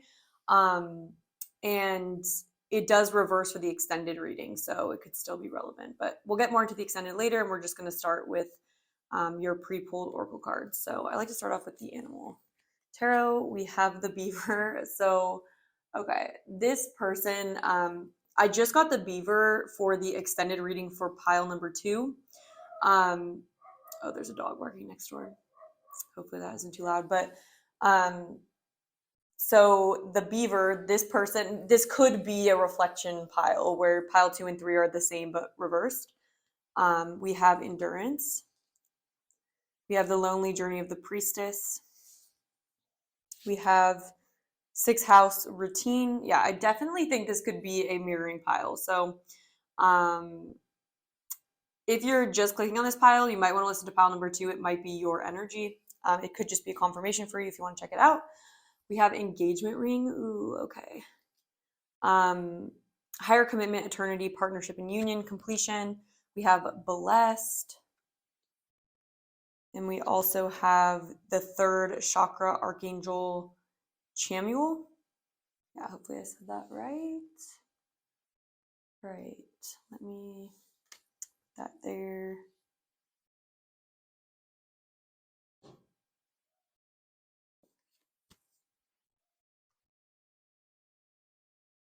I want this to go. Okay. Cool. So this person, pile number 3, if you were drawn to this pile, this person is coming through with a strong earth energy. So this could be Capricorn, Virgo, or Taurus. They don't have to have that in their chart, but it may be prominent. Either way, this is the energy they're going to be expressing. This is the energy they express, is this feeling of, with the 6th house here, which is ruled by Virgo, this person is very grounded into reality. There's someone who's practical. There's someone who is very compassionate with this beaver. There's someone who really looks out for the community. They're a builder. They like to build things. Maybe they literally do. Maybe they like Legos or something. But they like to work tediously and slowly and manage things for the long term, basically. And I feel like this person, with blessed being here, I do feel like this person naturally carries with them a lot of blessings, because I feel like this is a very good person. This is someone who there's a feeling that they have been able to work through shadow traits, I would say, at a fairly early age. So this person comes through as very mature, honestly. It's like there's an energy here of like, of course no one's perfect, but there's just this energy of someone who's very mature, very grounded, and very confident about who they are and what they want, basically. And I am getting that this is someone who is the type to want to work through challenges, basically. Like, this is someone who is very dedicated to what they put their mind to. And so there's a feeling that they maybe have a hard time finding other people that are, this person's so genuine is what I want to say. I think this person is so incredibly genuine. They may sometimes have a hard time finding other people who are as dedicated or as genuine as them. With the lonely journey of the priestess, this makes me feel like they've had to leave behind maybe situations from their past that they didn't see a long-term potential with. This is someone who is super long-term focused. Like, I'm not even surprised to see engagement ring here, because this is someone who's looking for something that's going to be sustainable for the long term. Very characteristic of an earth energy, right? Especially Virgo. Like, Virgo is something that does the work, the sustainable work, like the small things that need to be done in order to harvest abundance. And so this person is the type that it's like a ride or die kind of person, where they have a positive outlook. I would say there's kind of an energy where they're just the kind of person where they really need to be careful to not dedicate themselves to the wrong person, because they are so supportive and reliable. And with blessed here, it's like, I feel like they bless people. Like, there's something about them just being very, like, to know this person is a blessing, honestly. And I think this person has just such a sweet soul to them, and they're not the type to like panic. Like, I'm just getting this energy of someone where, if, like, let's say someone that they really care about is getting really anxious, or maybe someone like acts out in a way like around them, there's a feeling of them responding in a very productive way. Like, this isn't someone who gives into dramas or kind of holds things against people and like wants to be more dramatic. They're very like able to be in the present moment and figure out what you need at that moment. Like, they're a caretaker. They're very supportive. They like to build things and fix things. And it's like, not fix things, maybe that was something they did in the past, but there's kind of a feeling of this being just like a rock. Like, I feel like if you're someone who's really wanting someone who is a rock in their life, who's consistent, who sees your value from the start and will treat you like they know they want you the whole time. Like, that's how this person is. They would rather be alone than be in something superficial. This is someone who takes commitment really seriously. And I'm getting even like spirits putting in my ears like wedding vows, especially with the engagement ring. It's like, through sickness and health, like through bad and worse, or I don't even know what it is, but like, that's what this endurance is about. It's like, there's just this energy of like, if I love someone, I'll be willing to work through it no matter what. And I want it to last. I want this to be something that I'm proud of, like, there's just this energy of like long-term thinking, right? And it's almost like, of course, this person also is someone that will be able to see the value in you. Like, with the third chakra, I almost feel like this person would give you like an ego boost. Like, I feel like they'd be a blessing of someone. I think that this person would make you feel more confident, because they would be so confident in you. There's this feeling that they really unconditionally love the people that are in their life. And there's just this energy of like, I would do anything for them. And they will 100% see your value. And that's why they are so committed and like dedicated, because they wouldn't invest in you if they didn't see your value 100%. This isn't the kind of person that wants to mess around or kind of just like see how things go. There's kind of an energy that this person's pretty sure about what they want. And if you are that, which they're showing up as love option for a reason, they will be very clear with you what they are looking for, what they want for the future. They won't be playing any games. They're going to be very straightforward, and they're very complimentary. Like, just their natural energy, the way they'll want to support you and the way that they will just be on your side and like be a cheerleader and a supporter for you is going to increase your confidence, especially if you feel like you have had to go at things alone. What I'm kind of getting here, especially with the lonely journey of the priestess, I feel like this may even apply to you too. Like, you could be in this space where you've had to walk away from situations, and it almost feels like this person is that companion, that life companion. Like, this would be someone you would marry. And not to overwhelm you if you don't know this person, and I'm leaving it open. It's like, you may know who this person is, or you may meet them soon, but they wouldn't be coming up here if there wasn't a reason for it. So yeah, but there's just this feeling that if what you really, maybe isn't what you've always wanted, and maybe this isn't what you have always gone for, but there's a real friendship feeling here. Like, there's a feeling that this is someone that will feel like family and treat you like family and like a friend and a lover at the same time. It's like, this is someone who wants it to be a rich relationship and will treat you with such importance, you know, like they'll really covet you and they'll see you as a blessing. You'll see this person as a blessing for sure. Like they may even feel like a wish fulfillment for you, especially if you've been really wanting an opportunity to connect with someone who has a really kind heart. If you guys have been feeling like you've had no choice but to go at it alone, it's like this person is here to be your companion. Like there's just such a companionship energy and a vitality boost almost. Like I'm getting like with the third chakra and the beaver, and I'm just seeing like the sun in the back there, and just this feeling of maybe what you've gone through being worth it, or almost just like this just person almost feels like the perfect bachelor is like kind of what I'm getting. It's like this is the kind of person that would do really well with like your family, that would just show support to you unconditionally. Like they'll want to support anything that you are interested in. They'll make you feel more confident in your endeavors too. It's like they're not the type to judge people. Like they're the type to like take you really seriously. And I think that's what you've been wanting is like someone to see your value and take you seriously, which hopefully that's, you know, that's a good sign if someone's doing that. That's just this person. Yeah, they're a lover. Like they're a lover at heart, and that's what I'm really getting here. And I also saw at the back of the decks, I did see boundaries and backstabbing. And so maybe this person has also like, and then healing through rest also. It's possible that this person has experienced some pain in their past. And so this person may be like very upfront with you, you know, like there's just this feeling that they don't want to waste their energy or their time.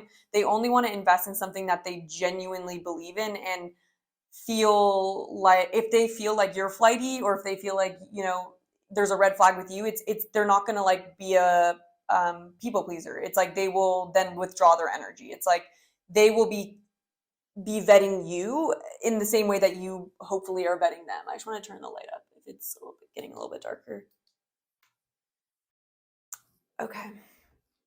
So now let's go a little bit deeper. Let's see what else comes through with tarot about who this person is, what they're like, anything that spirit really wants you to know about. And again, there's just this feeling that this person is very responsible. Like I'm just getting this responsible, mature energy that takes responsibility for themselves. I feel like they would have a pretty like strong routine. Maybe this person like wakes up every day, you know, goes to the gym. They may have like a certain eating habit. Like this person likes routine and likes consistency. Like that is something that is very much in their comfort zone.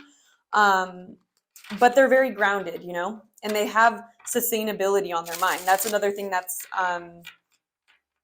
related to the sixth house, is like sometimes instead of routine, it will be sustainability. So it's like, is this something that's going to burn really hot but like burn out quickly? It's like this person definitely isn't interested in that kind of an energy.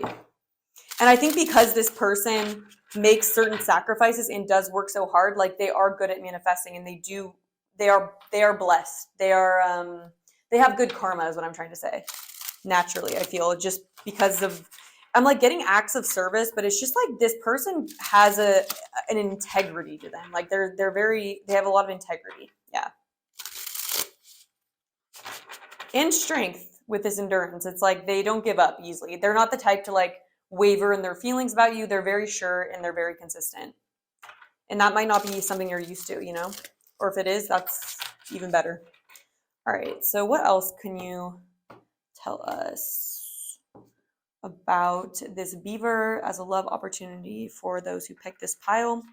Also, for the extended reading, we'll be going into how this person will view you in the relationship, and what or will view you in general, and when they meet you, things like that, and then what blessings and challenges you will bring to them, along with messages from your person and final advice for you. So if that sounds interesting, I will have it linked down below. But for now, let's continue here. So what else? What can you tell us about this beaver?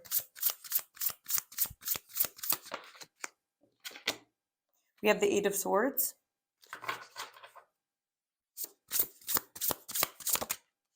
The Four of Pentacles.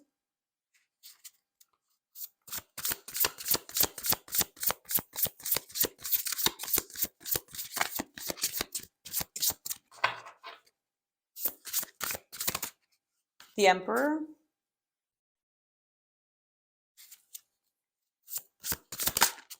Strength.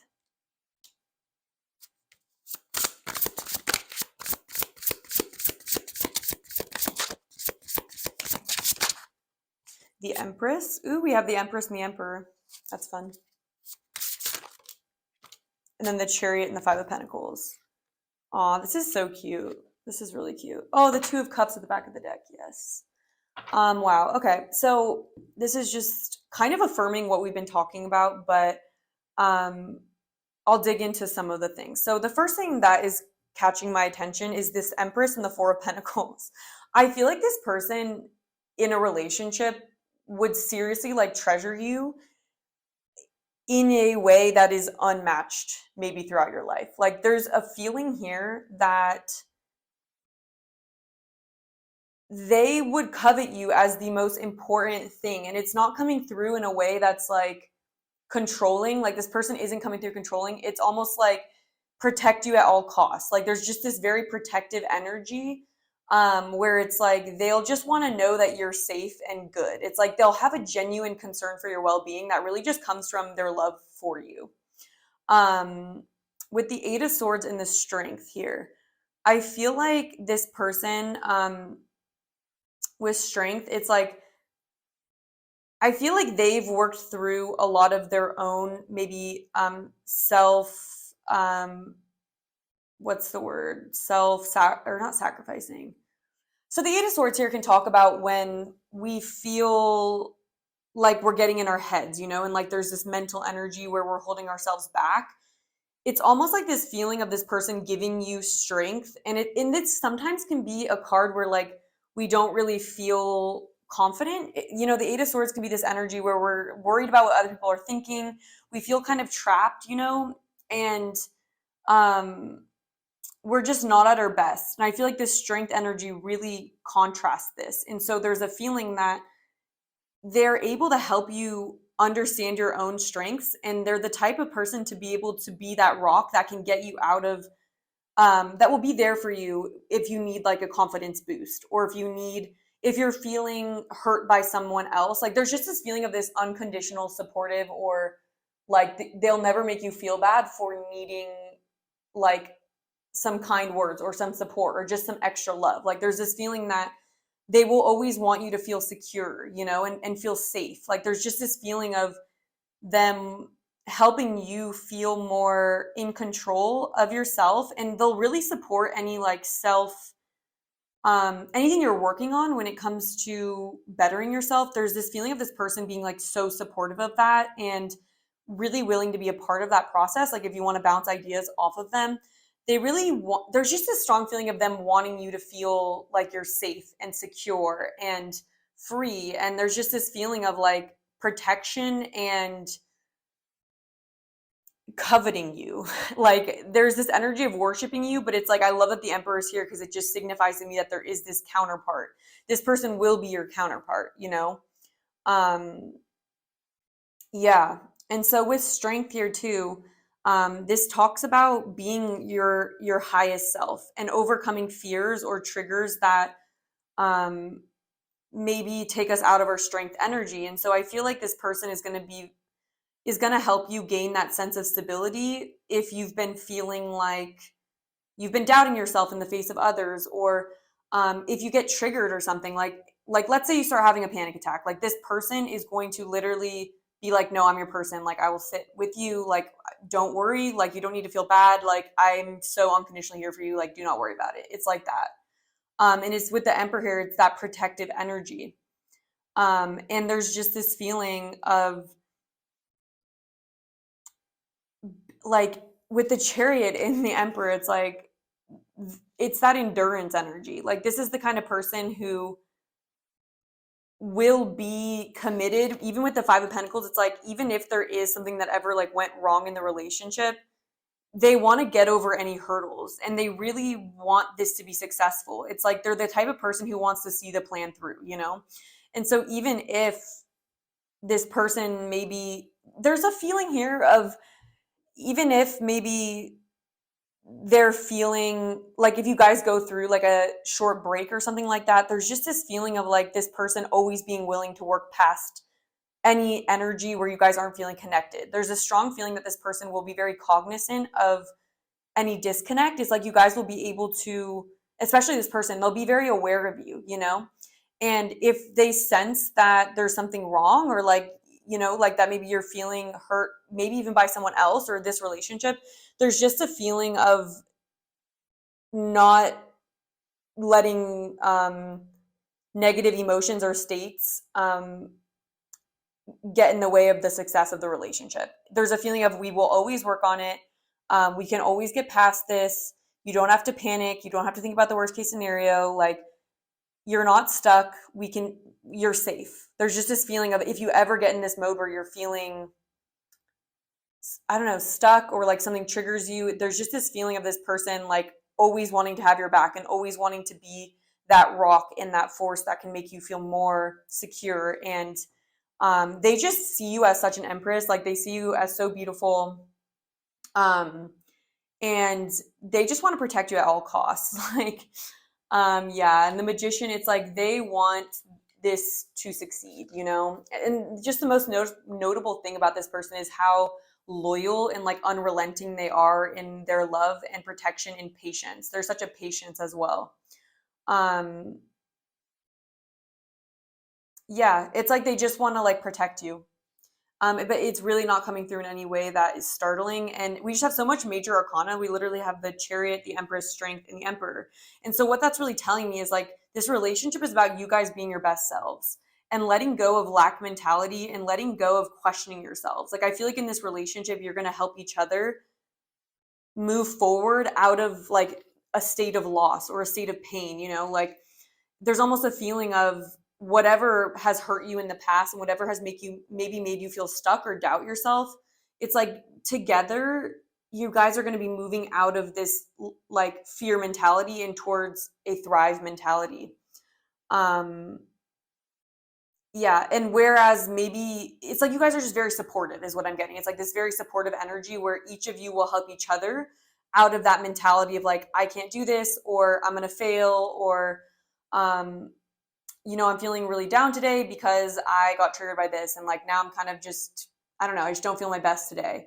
It's like each of you hype each other up and like, you know, remind each other that you're not under threat. And like, just because you're dealing with difficult emotions doesn't mean that you have to go backwards and that, you know, there isn't hope for the future. It's like you guys give each other a lot of hope and a sense of belonging, and never letting, like, I'm hearing no man gets left behind. Like, there's a real chivalrous and like it's my duty, you know? It's like kind of like that energy coming from this person. It's really cute, and I really like it for you. And I'm excited for this person to come into your life. All right, let's have a look now at what blessings this person will bring. I feel like we already kind of went into that, but, you know, got to say what comes through. It's just like you guys treat each other like such equals. Like, you know, like in those relationships where sometimes people can like fight a lot or like belittle the other person. It's like there's just no ego games. Like, it's like it's a we. Like, we are a team. There's a really strong team energy here, and when you win, I win. When you lose, I lose. It's like that. Instead of, oh, like I kind of want to belittle someone so they don't have any other road or something, you know? It's like, it's really moving away from a codependent energy, or like an energy where fear is the main proponent that's running the show. And it just, yeah, I could see this being a really long-term relationship. So come back to this video and let me know down the line how it's going, because I bet it's going well. All right, what blessings is this relationship going to bring those who are drawn to this pile? We have the Five of Swords,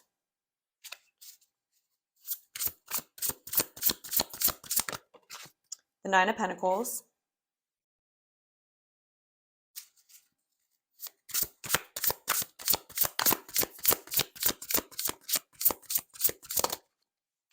the Princess of Swords, which is the Page of Swords, the Wheel of Fortune.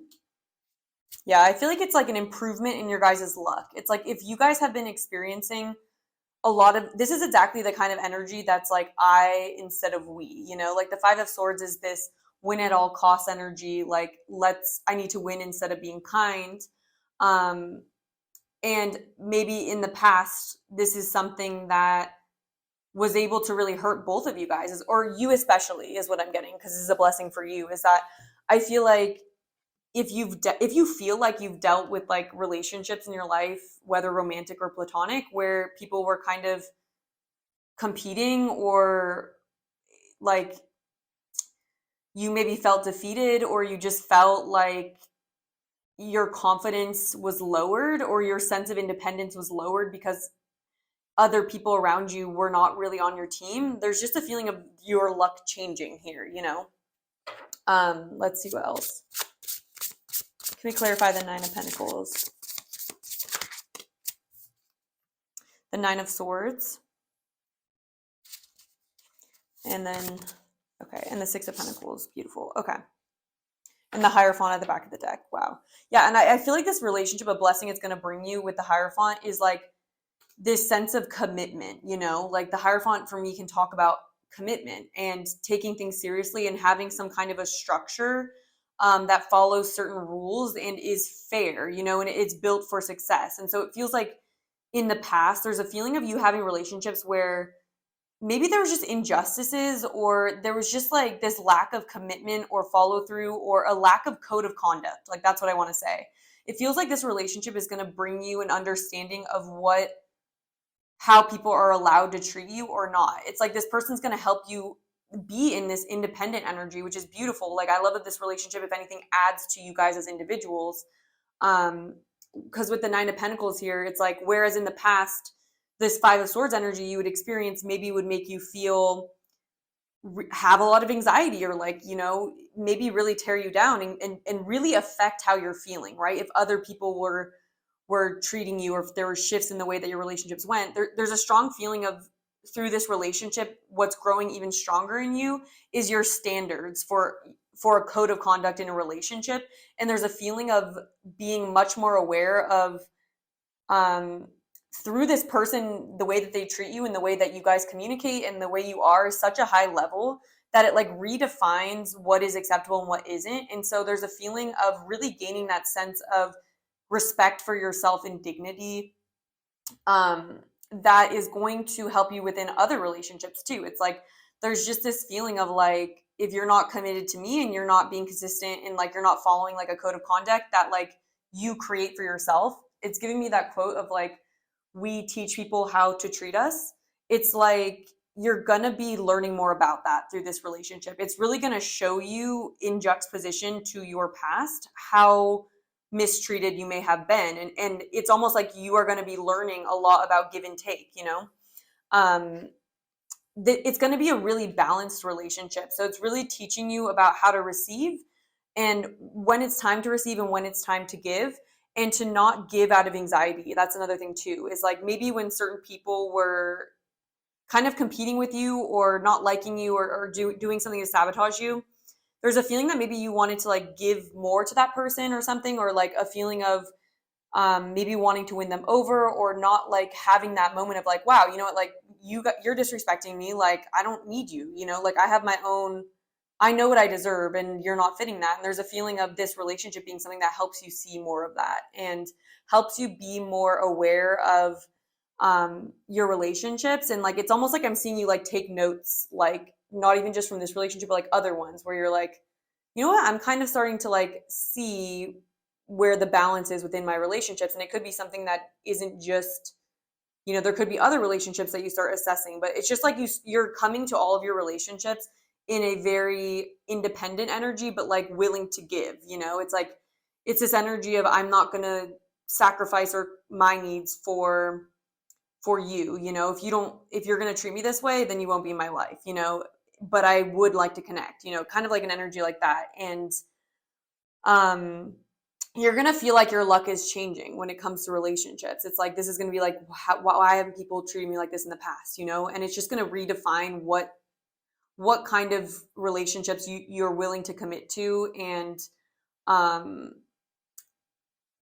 yeah, that's what I'm getting. This is also Taurus energy. So yeah, it's almost like this energy of like what you deserve, you know? Like there's a feeling of you deserving more luxury or deserving more love or affection, or just like maybe like because of the way you grew up or something, you just got used to either people not treating you in a very like respectful way, or like, or you may have gotten used to like a quality of life that just really wasn't a reflection of your worth, you know? And this could even have to do with like the jobs you have, or like where you live, or like things like that, like money, or even relationships. It's almost like redefining, you know, what's your standard. Yeah, it's like, what are your standards? I feel like this relationship teaches you a lot about raising your standards and staying true to your standards. All right, what challenges will this relationship bring?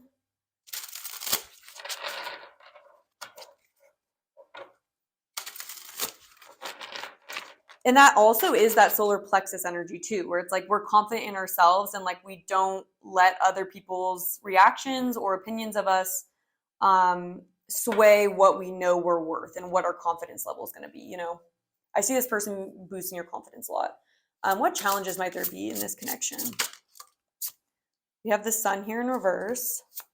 Yeah, and you guys, I genuinely think we have 5 of Swords. I genuinely think that this may be a reverse from pile number 2, but let me just get a couple more. What challenges? Yeah, it is. So this is definitely, you guys, like 100% without a doubt. I'm feeling that this pile is the reverse of pile number 2. So what I'm getting here is with the 5 of Swords, I feel like the way that people have treated you in the past has imprinted a self-defeating mindset or self-sabotaging energy, where when things start to go really well, you may have a hard time like letting yourself be happy or letting things have no problems, you know? And so with the 10 of Pentacles, this came out in pile number 2 as like twice as the challenges, is like there's gonna be potential for this relationship to be everything anyone could want and what you maybe do want deep down. But sometimes even when we want something and it makes us happy, we still tend to struggle moving into a new paradigm because it's what's comfortable. What's comfortable to us is what our brain automatically will move towards. And so there's almost this feeling of like self-sabotage, or yeah, getting conflicted, getting your, maybe sometimes starting to defeat yourself in this connection when there is no problem, or like, you know, it's almost like in your head. I feel like you may sometimes sabotage it because it's so good. You know what I mean? And that's like the best challenge to have, because it means that you're really pushing yourself and growing, and you are opening yourself up to new potentials. We have death here. Yeah, it's like letting go of your, the real challenge is going to be the fact that you're going to be letting go of an old self and an old paradigm. And so there's going to be this energy of knowing that what you want is this person, and knowing that you want to keep pouring more energy into it. But there's going to be these small moments where an old self whispers in your ear to do something self-sabotaging, or to maybe start seeing this person as something you don't want when it is what you want. But it's almost like our brain can start convincing us to go back to our old self because that's more comfortable. And so that's why the death is coming out. It's like transformation is what's difficult, because, you know, especially if you are pile number 2, it felt like you're putting into practice what you've learned. So it's almost like this is you manifesting outwardly what you've learned through your relationships. And it's almost like it's gonna I always hear this in my mind and it makes me laugh, but like, it's gonna be a bumpy ride. That's from Harry Potter. But it's like there are gonna be some bumps in the road, and it is gonna be important for you to remind yourself that sometimes we go backwards, and that's okay, you know? But I do think there may be a sense of like fear when that happens. Yeah, we have the World. And again, this came out literally for pile number 2 in the extended reading, is like the challenge is going to be winning. The challenge is going to be actually getting to the finish line and not sabotaging it, and letting yourself be happy. It's really it's really deeper than just this relationship. It's just this fundamental energy of really, really embodying abundance and embodying like the fact that you deserve what you want. And sometimes when we stop feeling like we deserve it, we start sabotaging or something like that. There's just this feeling that the real challenge is going to be not letting your own self-beliefs and not letting the way you've been treated in the past or like things like that to sabotage this connection and to make convince yourself that you shouldn't keep going. Because I feel like this is going to be one of those things where it's going to teach you a lot about yourself, because I just genuinely think that whatever issues come up will be able to be something you could communicate with the beaver and you could work through. And it's like, if you're deciding that, but sometimes it's uncomfortable to dig deep and be like, okay, like I'm going to be vulnerable. Like, for example, this is something I understand. Like for me, within my relationship, it's like I maybe will start feeling like avoidant towards my partner, and I'm like, wait, why am I like feeling this? It's like subconsciously it starts coming up. I'm like I just kind of want to go home or like get some space or something. And then I like don't really listen to it or whatever. And then at some point it gets to this point where I'm just like, I don't know why, but I just feel like I can't even like engage, like I can't even like, don't touch me, like things like that. And I'm like, okay, whoa, there's obviously this subconscious process that's going on.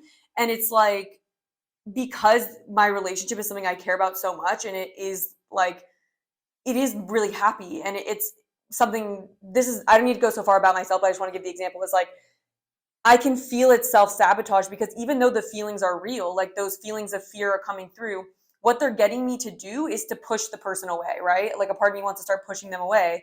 And then I'm like, wait, like, can you dig a layer deeper?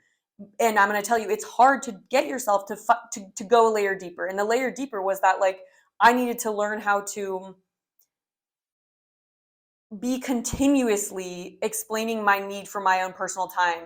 And it's like, if I can sometimes get into this energy where I am afraid to take that time, because what if I displease the person, like I'll have people pleasing tendencies, and then I won't recognize that, wait, like I need to prioritize my time by myself. And it all comes back to myself though. Does that make sense? It's that there's going to be certain things that will come up in a relationship no matter what. And sometimes we are the problem.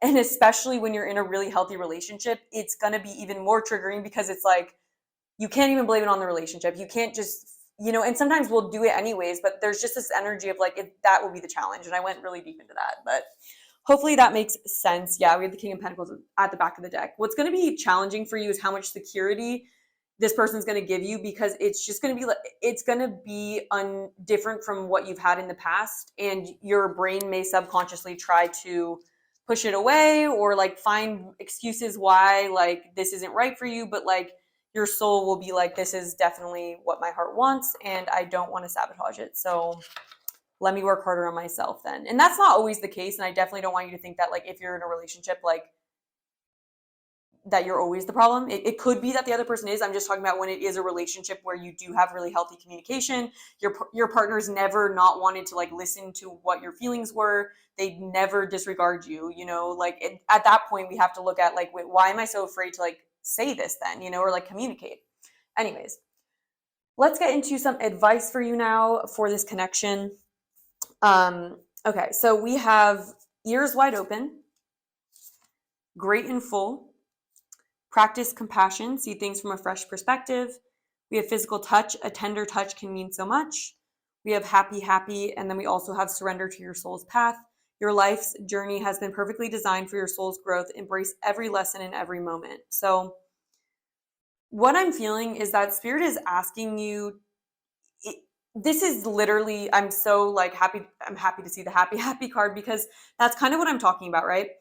There's a need to allow yourself to really, what could align you with this relationship is asking and being really honest with yourself in a meditation, or sometimes I say meditation, I'm like, I don't want to throw people off. You don't have to meditate, but journaling, anything like that. And really asking yourself, like, what would be your ideal scenario? Like, and letting yourself envision that, and letting yourself write down, like, what is your perfect person? Like, what does your perfect life look like? And being really honest with yourself about what you really want, and almost like letting yourself have that and going into this mentality of like, I will accept nothing less than what makes me feel abundant and great and full. And I'm going to trust that my happiness is possible and that it is out there. And so there's a feeling of wanting you to go into this connection recognizing what really would make you happy, because there's a feeling that if you don't think about that, you may not know, you may miss this person, is what I'm saying. Is like, I feel like in order to align with this person, it does require reflection on what you really want, because it almost is like if you don't do that, then maybe you'll still subconsciously be wanting scenarios that aren't really where your happiness is. And so there's this emphasis on getting really real with yourself and being like, okay, like this didn't work out. And you can even start from what you didn't like about certain people and then create it into a statement that you do like, you know? But with ears wide open, this is a card for me that's actually been coming up for me a lot recently, but it's this feeling of sometimes when we're in this energy of wanting someone's approval, or having some, like, what's it called? Like having a predisposed idea of a person or a situation, it can cause us to kind of miss the truth of someone. And so there's a feeling here of spirit calling you to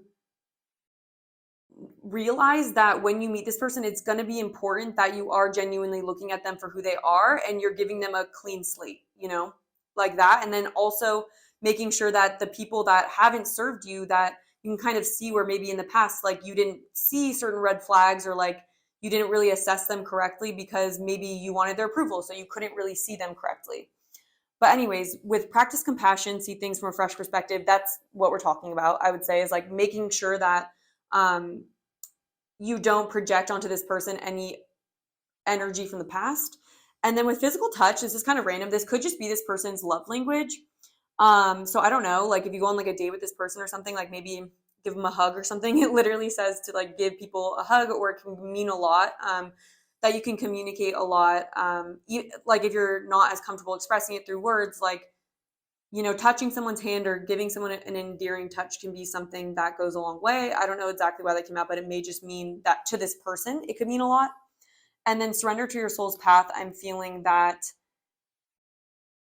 this is what your soul wants, is a partner that's like this. And sometimes we do have to surrender to where we're headed and let go of attachments that were keeping us in paradigms that are not where we're headed. And it's time to integrate the lessons you've learned and to really embrace what your soul is bringing you towards, because I feel like this person is definitely meant to be on your path.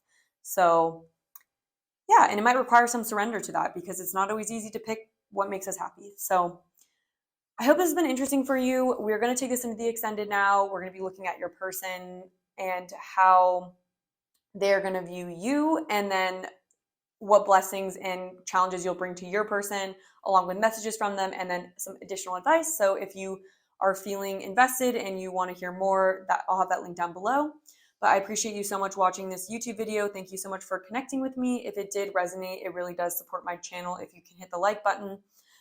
Leave a comment, let me know what you guys thought. I do read all of my comments and I really appreciate them, so thank you.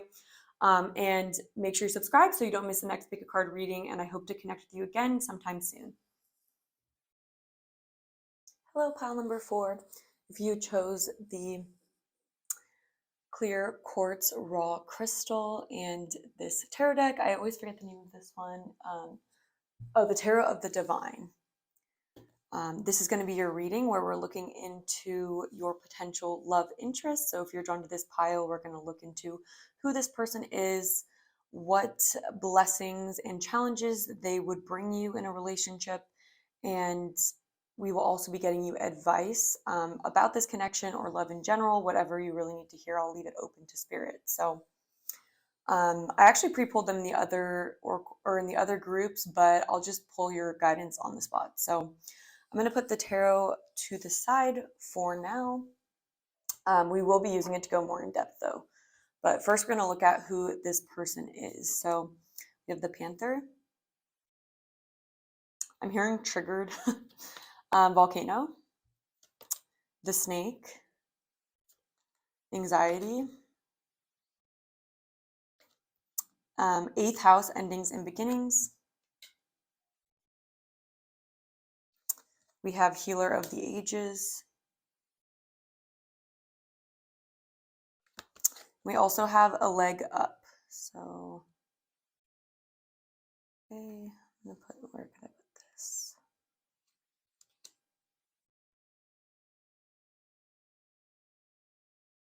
Okay. So, pile number 4.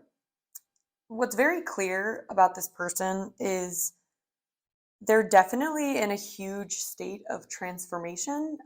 With the 8th house, endings and beginnings, this talks about, this also is related to Scorpio and the death card, but there's a feeling that the person that may be an option for you, I do feel like is currently working on freeing themselves from constricting situations. It's like this person is going through a dark night of the soul, or some sort of tower is falling for them. With volcano, and I also was hearing the song Under Pressure. So Under Pressure. And so it's almost like there's kind of this intense energy here where something is coming to light for this person that could no longer stay dormant. Like it's almost like this explosive energy of, I can't really take this anymore, or I can't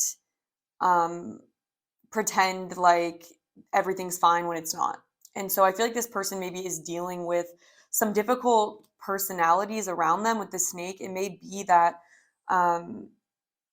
this person is having to realize that some people in their life, or some of their own patterns even, are not serving them. And it's like a strong ego death that they're going through, and a feeling of a complete annihilation of some structure, some sort of tower that they have in their life. And it's like they're in the process of a new beginning, is what I'm getting, or releasing something that's keeping them chained and making them feel like they're not free, or it's causing them to experience negative emotions. It's like there's this blockage of flow of emotion that I think this person is experiencing. It could even be that maybe some of the people that claim to help this person, or someone that they're helping, actually has negative intentions towards them. And it's almost like this is coming to the light, or it's almost like I can no longer ignore that. But with healer of the ages here, I feel like this person actually has a really healing energy to them. But it just feels like there's some sort of suppression, because we have at the back of the deck, for a couple of them, we have the one who hides the sun and all tied up. So it just feels like there's some sort of constricting force around this person. And we also have defeat at the back of the deck, in the 12th house, along with no place like home. So I feel like this person is really learning themes around the importance of honoring yourself, and being able to have that sense of freedom and that sense of sovereignty. So I can't say that, sovereignty, freedom, basically. So they don't end up in codependent situations. There could just be some situation that was codependent, and there was this blockage of being able to be honest, or emotions were blocked in some way in this person's life. And it's just like it's all coming out, is how I feel. And so I think that this person, if you already know them, either this is someone who, when you first meet them, they're going to be a lot different than who they are when, if this does end up manifesting and this does come together, this is just a love option. So this is apparently an option. This may be someone that you already know that is going to be coming through very differently for you. Or there's just a feeling that when you meet this person, they're going to be getting rid of and purging a lot of negative energy, negative relationships, negative, toxic feelings, or like fake supportive situations, so they can heal themselves. Because with the healer of the ages here, it's almost like this person does have a really healing. I'm saying healing and like supportive. I feel like this person is a supportive person, but I think they're the type of person who maybe has been taken advantage of, who's been like gaslit into something. There's just a feeling of someone putting their foot down and just being like, this is not what it seems like. I just feel like people are competing with me that are claiming to support me, or vice versa. It's just this feeling of something has to fall, like this is not stable, like something in this person's life is going to be falling, and they're going to be stepping into this energy of understanding their ability to transform and purge what is not healthy and to heal themselves. So they're going to be in this energy of learning, of freeing themselves basically from something that was really constricting. This person could have fire in their chart, but I'm getting this more as like a temporary energy. We also have Scorpio, which is a water sign. But there's just this uprooting energy and this feeling of like something that's been dormant in this person's energy. Like if they've been able to keep the peace, it's like they're no longer in this energy of being able to keep the peace in situations. It's like they're getting fed up or something. But yeah, let's go more into tarot because it's definitely a unique energy. Just saw the Four of Swords and the Ace of Cups too. So it could be like this person at the time is going to be like healing or like really needing to focus on themselves and distance themselves from situations that were toxic or constricting, something that like blocked the free flow of this person's energy or something. It's like just feeling like them being taken for granted or being sabotaged. Like there could be sabotage around this person. And it's like they're having to fundamentally change something because of that though. It's almost this feeling of like no longer being able to ignore something that is sabotaging their life. Like it's like I think that it's going to be something that they wish that they didn't have to change, but it's almost like getting to a point where they have no option but to transform and consider a new way of life or like a new start in some capacity. So this could have to do with their family, friends, job, I don't know, a different partner or something.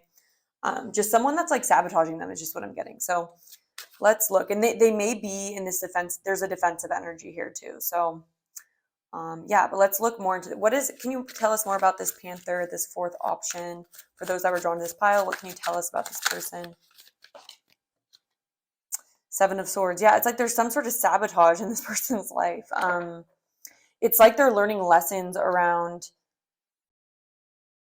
shady energy. Like they may I just am getting this energy of them having to call out this fake energy. Yeah, Six of Pentacles. It's about something where this person has maybe been too generous with certain people. Maybe people are starting to take advantage of them, or they're recognizing that people are taking advantage of them and aren't being honest with them, that there's some sort of like subterfuge or stealing from them. And I think there's just this energy of like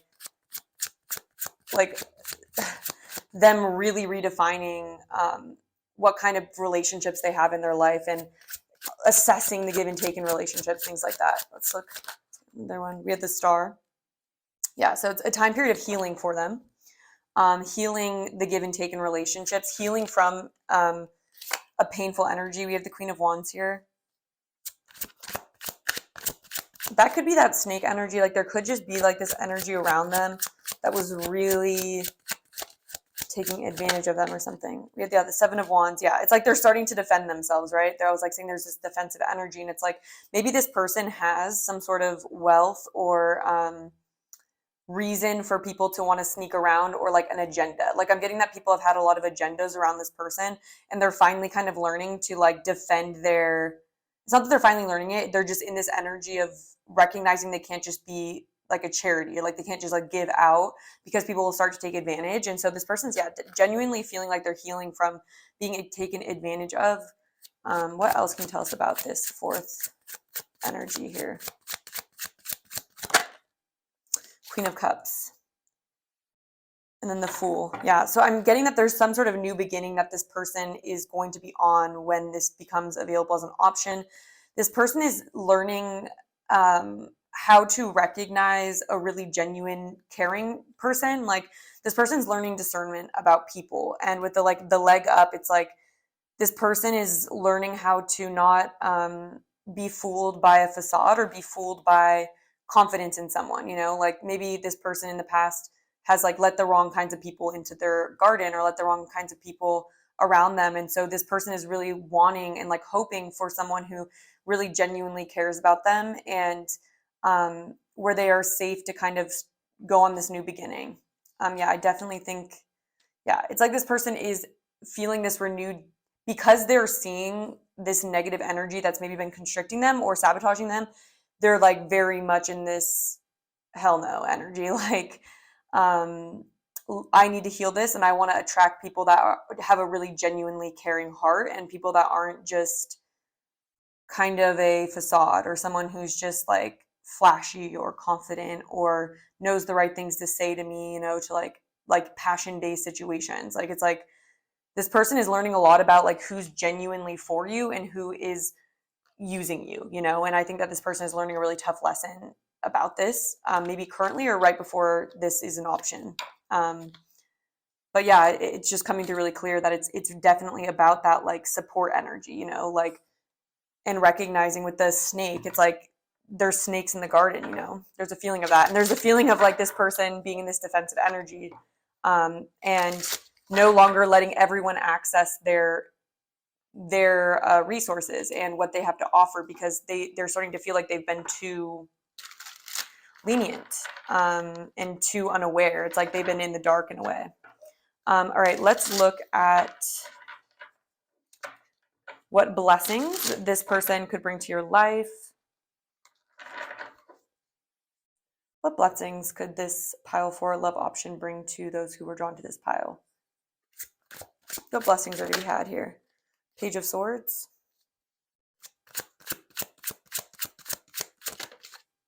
The 4 of Wands. The 8 of Wands. We have the 3 of Cups.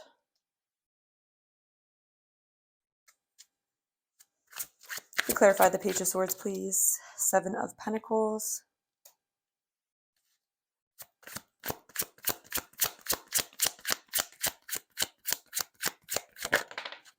The Ace of Wands.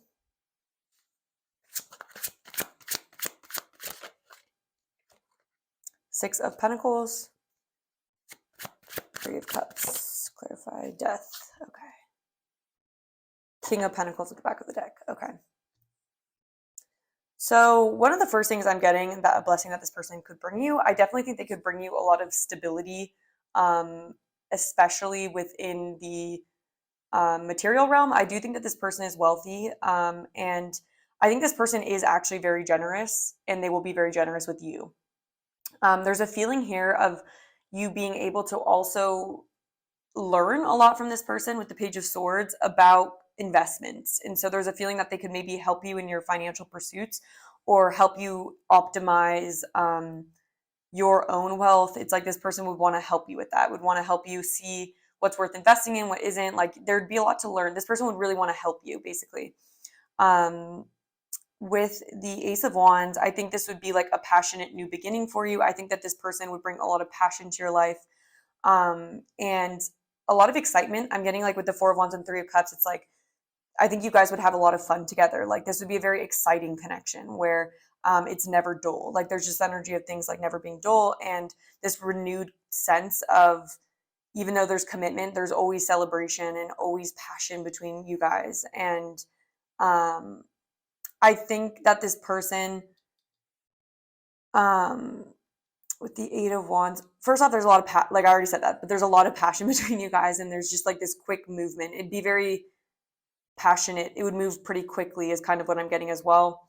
But with the 6 of Pentacles here, I feel like this person is really giving, basically. And if you are used to it, I would see this being a quick way, like, obviously, and this is probably why this person maybe was taken advantage of in the past, but there's a feeling that this person genuinely would be able to elevate, especially like through marriage or something. It's like, I don't know, like, I don't even want to say this because I don't think that this is like a good goal to have or anything, but it is a blessing. It's like a blessing of money. Like, this person, it's about receiving. Like, the 6 of Coins can be about like money coming in. And so I think this person would really add to your abundance. It would bring, if you've been like needing a positive shift in that direction, there's a feeling that this person would always have what you need and would always be willing to give it to you, especially if they feel that like your heart is pure and, you know, they like being a giver. Like, this person is very supportive. I feel like they would also support any endeavors that you have too. Like, there's a feeling of I have to get a sip of water, 1 second.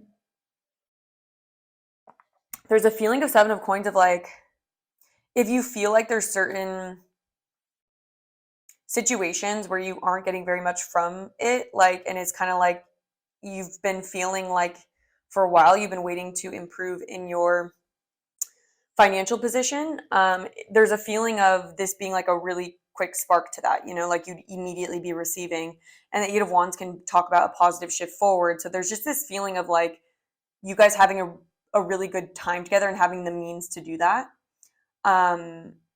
Yeah, there's just this feeling of an up leveling in what you're able to do in your life. So yeah, and with the Death here, I'm feeling that this would speed up this energy, that maybe if you guys feel like you're in this stage where you're having to be really patient to see your growth. Basically, it's like this person would speed up your growth. And it's like if you've been in a time period where things haven't been very fun, or like if you've been going through your own transformations here too with Death, it's almost like this person would be this like good time where you guys can just have fun together, and like you don't have to worry so much about like root chakra issues. Does that make sense? Like you don't have to worry about your security. Like this person has more than enough and is very willing to share and very willing to support you, and like almost invest in you in whatever way you need. Like this person maybe wants to invest in you. This person likes the ideas that you have. And I don't know, it's almost feeling like a business partnership here, but it doesn't have to be. It could just be that this person is really likes to support ideas that you have, or they think that you're really smart and they think that they'd like to invest in whatever ideas you have. And so it's almost like if you need an investor or need someone to kind of help spring forward some of your ideas, I think that this person would be a great asset to you.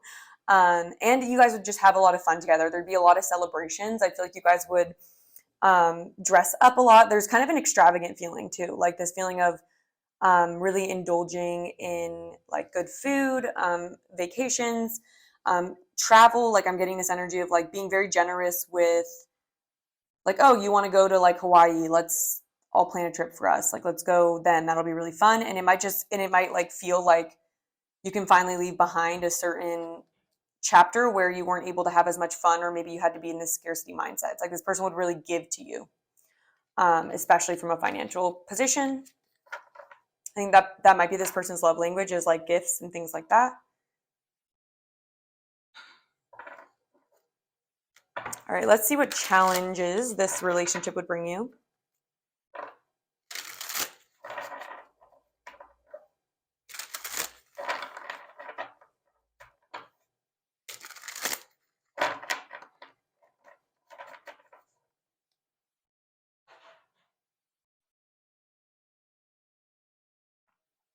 Right, what challenges might this fourth love option bring to you?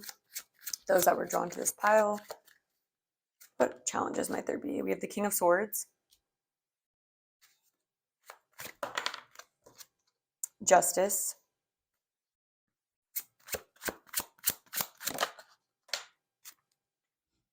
the High Priestess.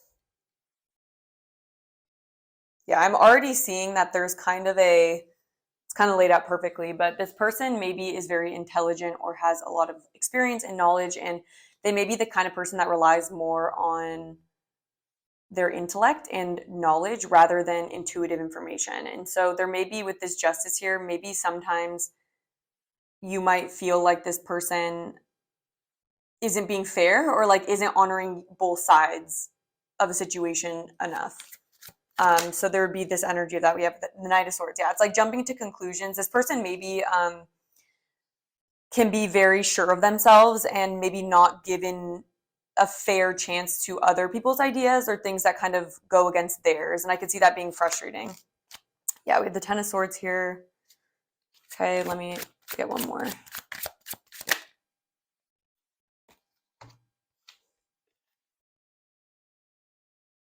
All right, so we have the Three of Cups, the Ace of Swords, and the Three of Swords. Okay. And then the Seven of Swords, the back of the deck. Interesting.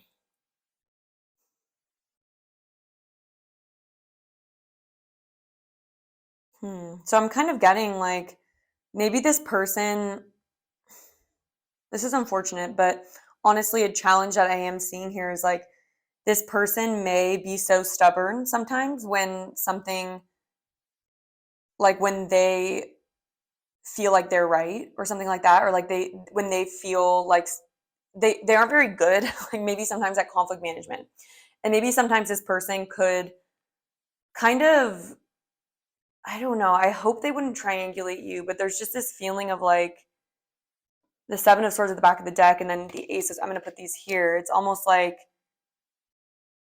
there's a feeling here that maybe this person, instead of honoring like your point of view, which is, this is pretty, but like kind of a big red flag here, but I mean, it's a love option for you, so I'm going to let you guys decide. But there's just a feeling of this person needing to win. So it's like, if you know you have this mental clarity about something, like this person maybe could hurt you when they aren't taking your point of view into account, or they're not taking you seriously or something. Like there's just this feeling of them maybe, I don't want to say this, but it is what's coming through. Maybe this is just for some of you guys, but there's this feeling of like, if they're feeling frustrated and like they're right, like they might just kind of like be flighty and kind of be like, okay, well, like I can't talk to you, like I'm not gonna talk to you, like we're breaking up then. And like then they like go on a like go out partying or something with people, and it's just like, are you serious? You know, like obviously that's gonna be really hurtful. And like the Seven of Swords, it's like this person needing to learn to let go of like, and maybe they've learned some sort of kind of toxic ways of handling relationships. And so I think the real struggle for you is going to be showing that you won't tolerate like inappropriate treatment or a lack of fairness and equality in the relationship. And so I think that could be an issue, to be completely honest. So be careful for that.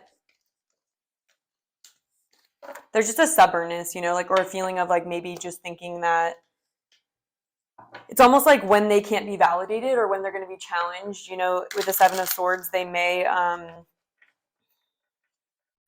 just like feel like strategizing or like being kind of playing games almost, like over just being authentic and like being able to, you know, figure out like conflict resolution basically.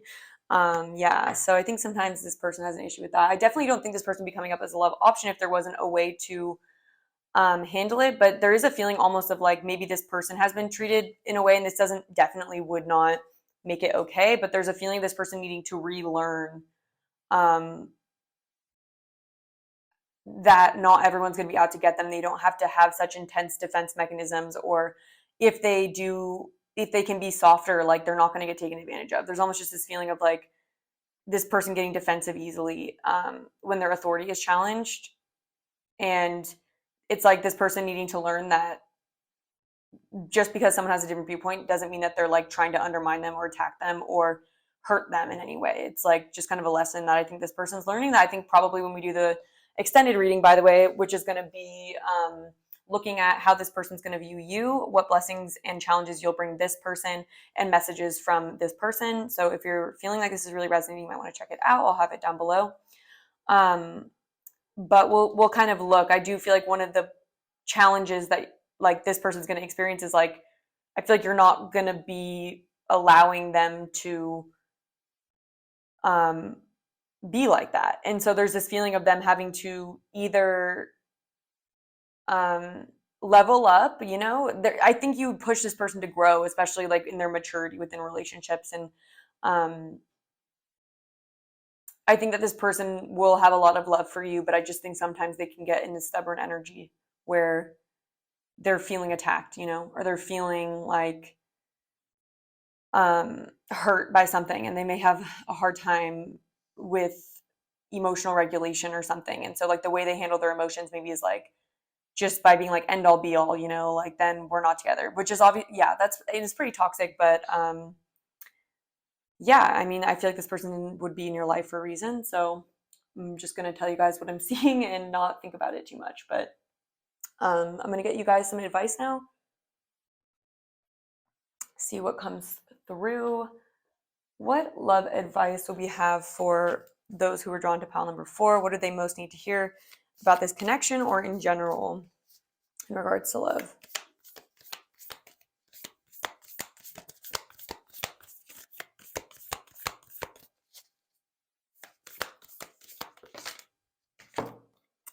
It says, you may not always understand why certain things happen. However, there is always a higher purpose to the events in your life. Through turmoil, a blessing will be revealed soon. It says, my beloved, though we may be physically apart, spiritually we were always united, for love transcends space and time. Nothing is missing. Yeah, so there could be a lot of confusion if you already know this person. Like, you may sometimes not know, like, whether or not this is like a super karmic relationship or something that is blossoming into something better. But I feel like this is telling you that even though there is turmoil, there is a blessing. There is a blessing in disguise here. And there is a lot of love. That's kind of what I'm getting with my beloved. It's like, even though there's confusion because of the 3D realm, like, on a soul level, I think you're super tight with this person. But of course, I definitely want to encourage you guys to have your boundaries and be really strong in them and have your needs, make sure your needs are met. Like, definitely don't, basically, like, make sure you're taking care of yourself too. It says, when it comes to matters of the heart, there's no right or wrong choice. Every choice you make expands your understanding of life and love. It says, emotions are a natural and necessary part of life, but they can also distort and cloud your vision. In order to see things clearly, you must let go of resentment. So this may be a relationship where there's complications, or you might already know this person. And there may just be a lot of anxiety around whether or not this is a good person, or like, I'm almost getting this message of like, if you guys have triggered each other already, or if you guys do end up being with this person and they do trigger you in some way, there's a feeling of you're learning a lot through this connection regardless. And so this may just be something that's on your path for a reason. And there's just this feeling of, at the end of the day, there is really a lot of love here, but I am feeling this sense that there could be some layers that need to be worked through, and like some karma that needs to be dealt with before this could be a really healthy relationship.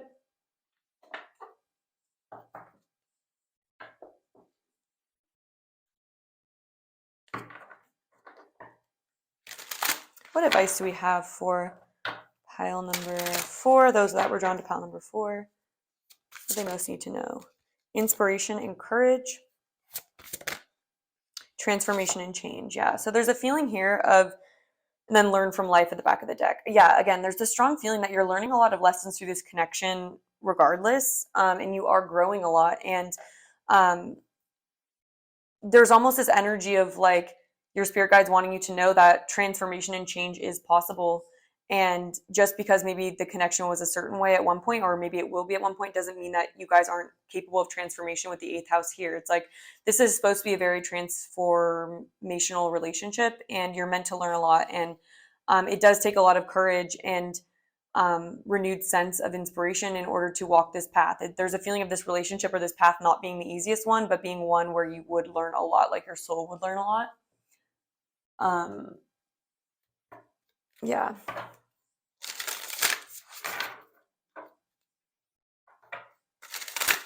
What else would you like pile number 4 to know? A tall tale.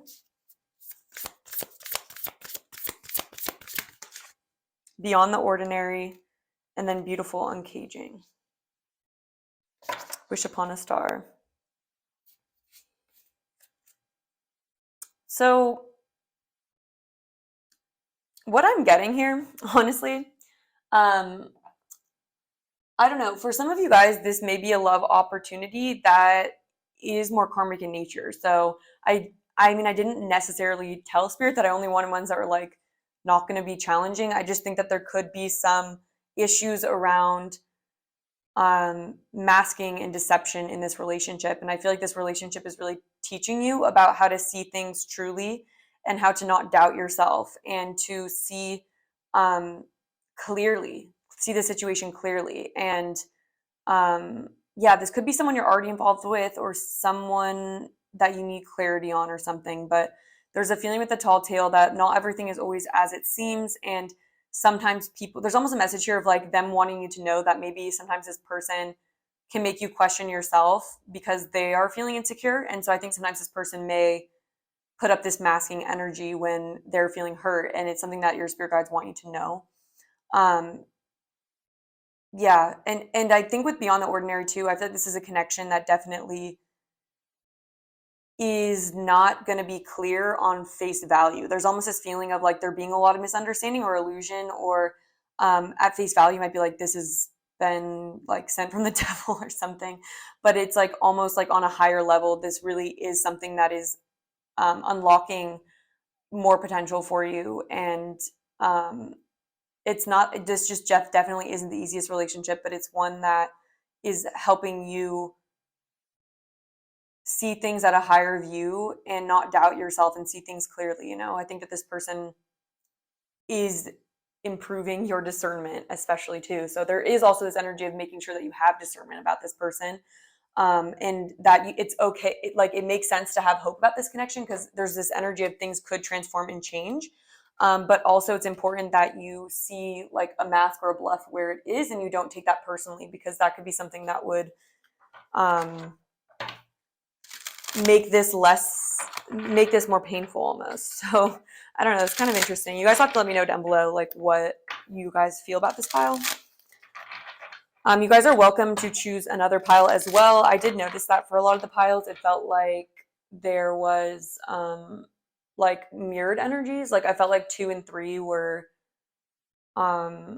flip-flopped and mirrored. So, just be aware of that. And this might be similar to this may be a flip-flop energy of pile number 1, but I'm going to leave it open, and I'm just saying what Spirit's coming through with. So what should pile number 4, what would it serve them to surrender in regards to the situation? It says, surrender to prayer. Give yourself over completely to prayer. When you pray from your heart, you will always be heard, that the universe answers and support will arrive.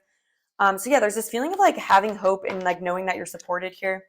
It says, surrender your fear of change. The universe is reminding you that you are cared for always. When you're afraid of change in your job, health, or relationship, or if you fear aging or death, repeat the affirmation, I have faith that all is well.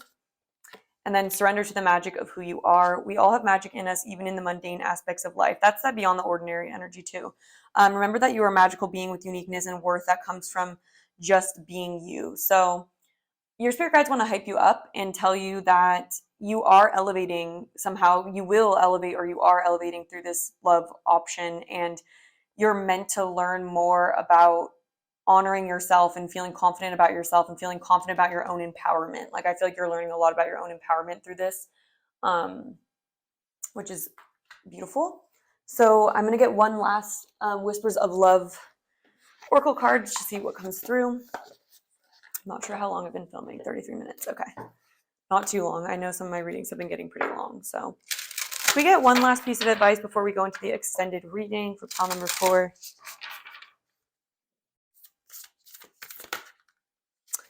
It says, receive with love and appreciation. Gracious acceptance is a way to show love. Have faith. Trust your faith in the situation and focus on love. Look for the good in everyone. Yeah, so I am kind of getting, there's this energy here of like, even if there's been like hiccups, if there will or there have been hiccups in regards to this situation, I think you are opening up to being able to receive more love basically in the universe, and that you deserve that. Having faith is making me feel like this situation is transforming, and focusing on the positive for now could be something that would be really beneficial for you. Of course, keep your discernment, but there's a way to have discernment without losing your faith or not praying for the best in the situation. And just know that this is definitely teaching you how to honor yourself and know what you deserve more of. So yeah, that's what I have for you guys, pile number 4. Thank you so much for listening. I have the extended reading link down below if you're interested. And if you are listening right now, thank you so much for being here, and make sure you like the video. It really supports my channel and I appreciate it a lot. So thank you for doing that. Leave a comment. I'd love to see what you guys have to say, and make sure you subscribe so you don't miss the next pick a card reading. And I hope to connect with you again sometime soon. Oh, and also I see wish upon a star. And so there's just this energy of like, don't give up on your hopes for this situation. All right. Bye guys. Have a good rest of your day.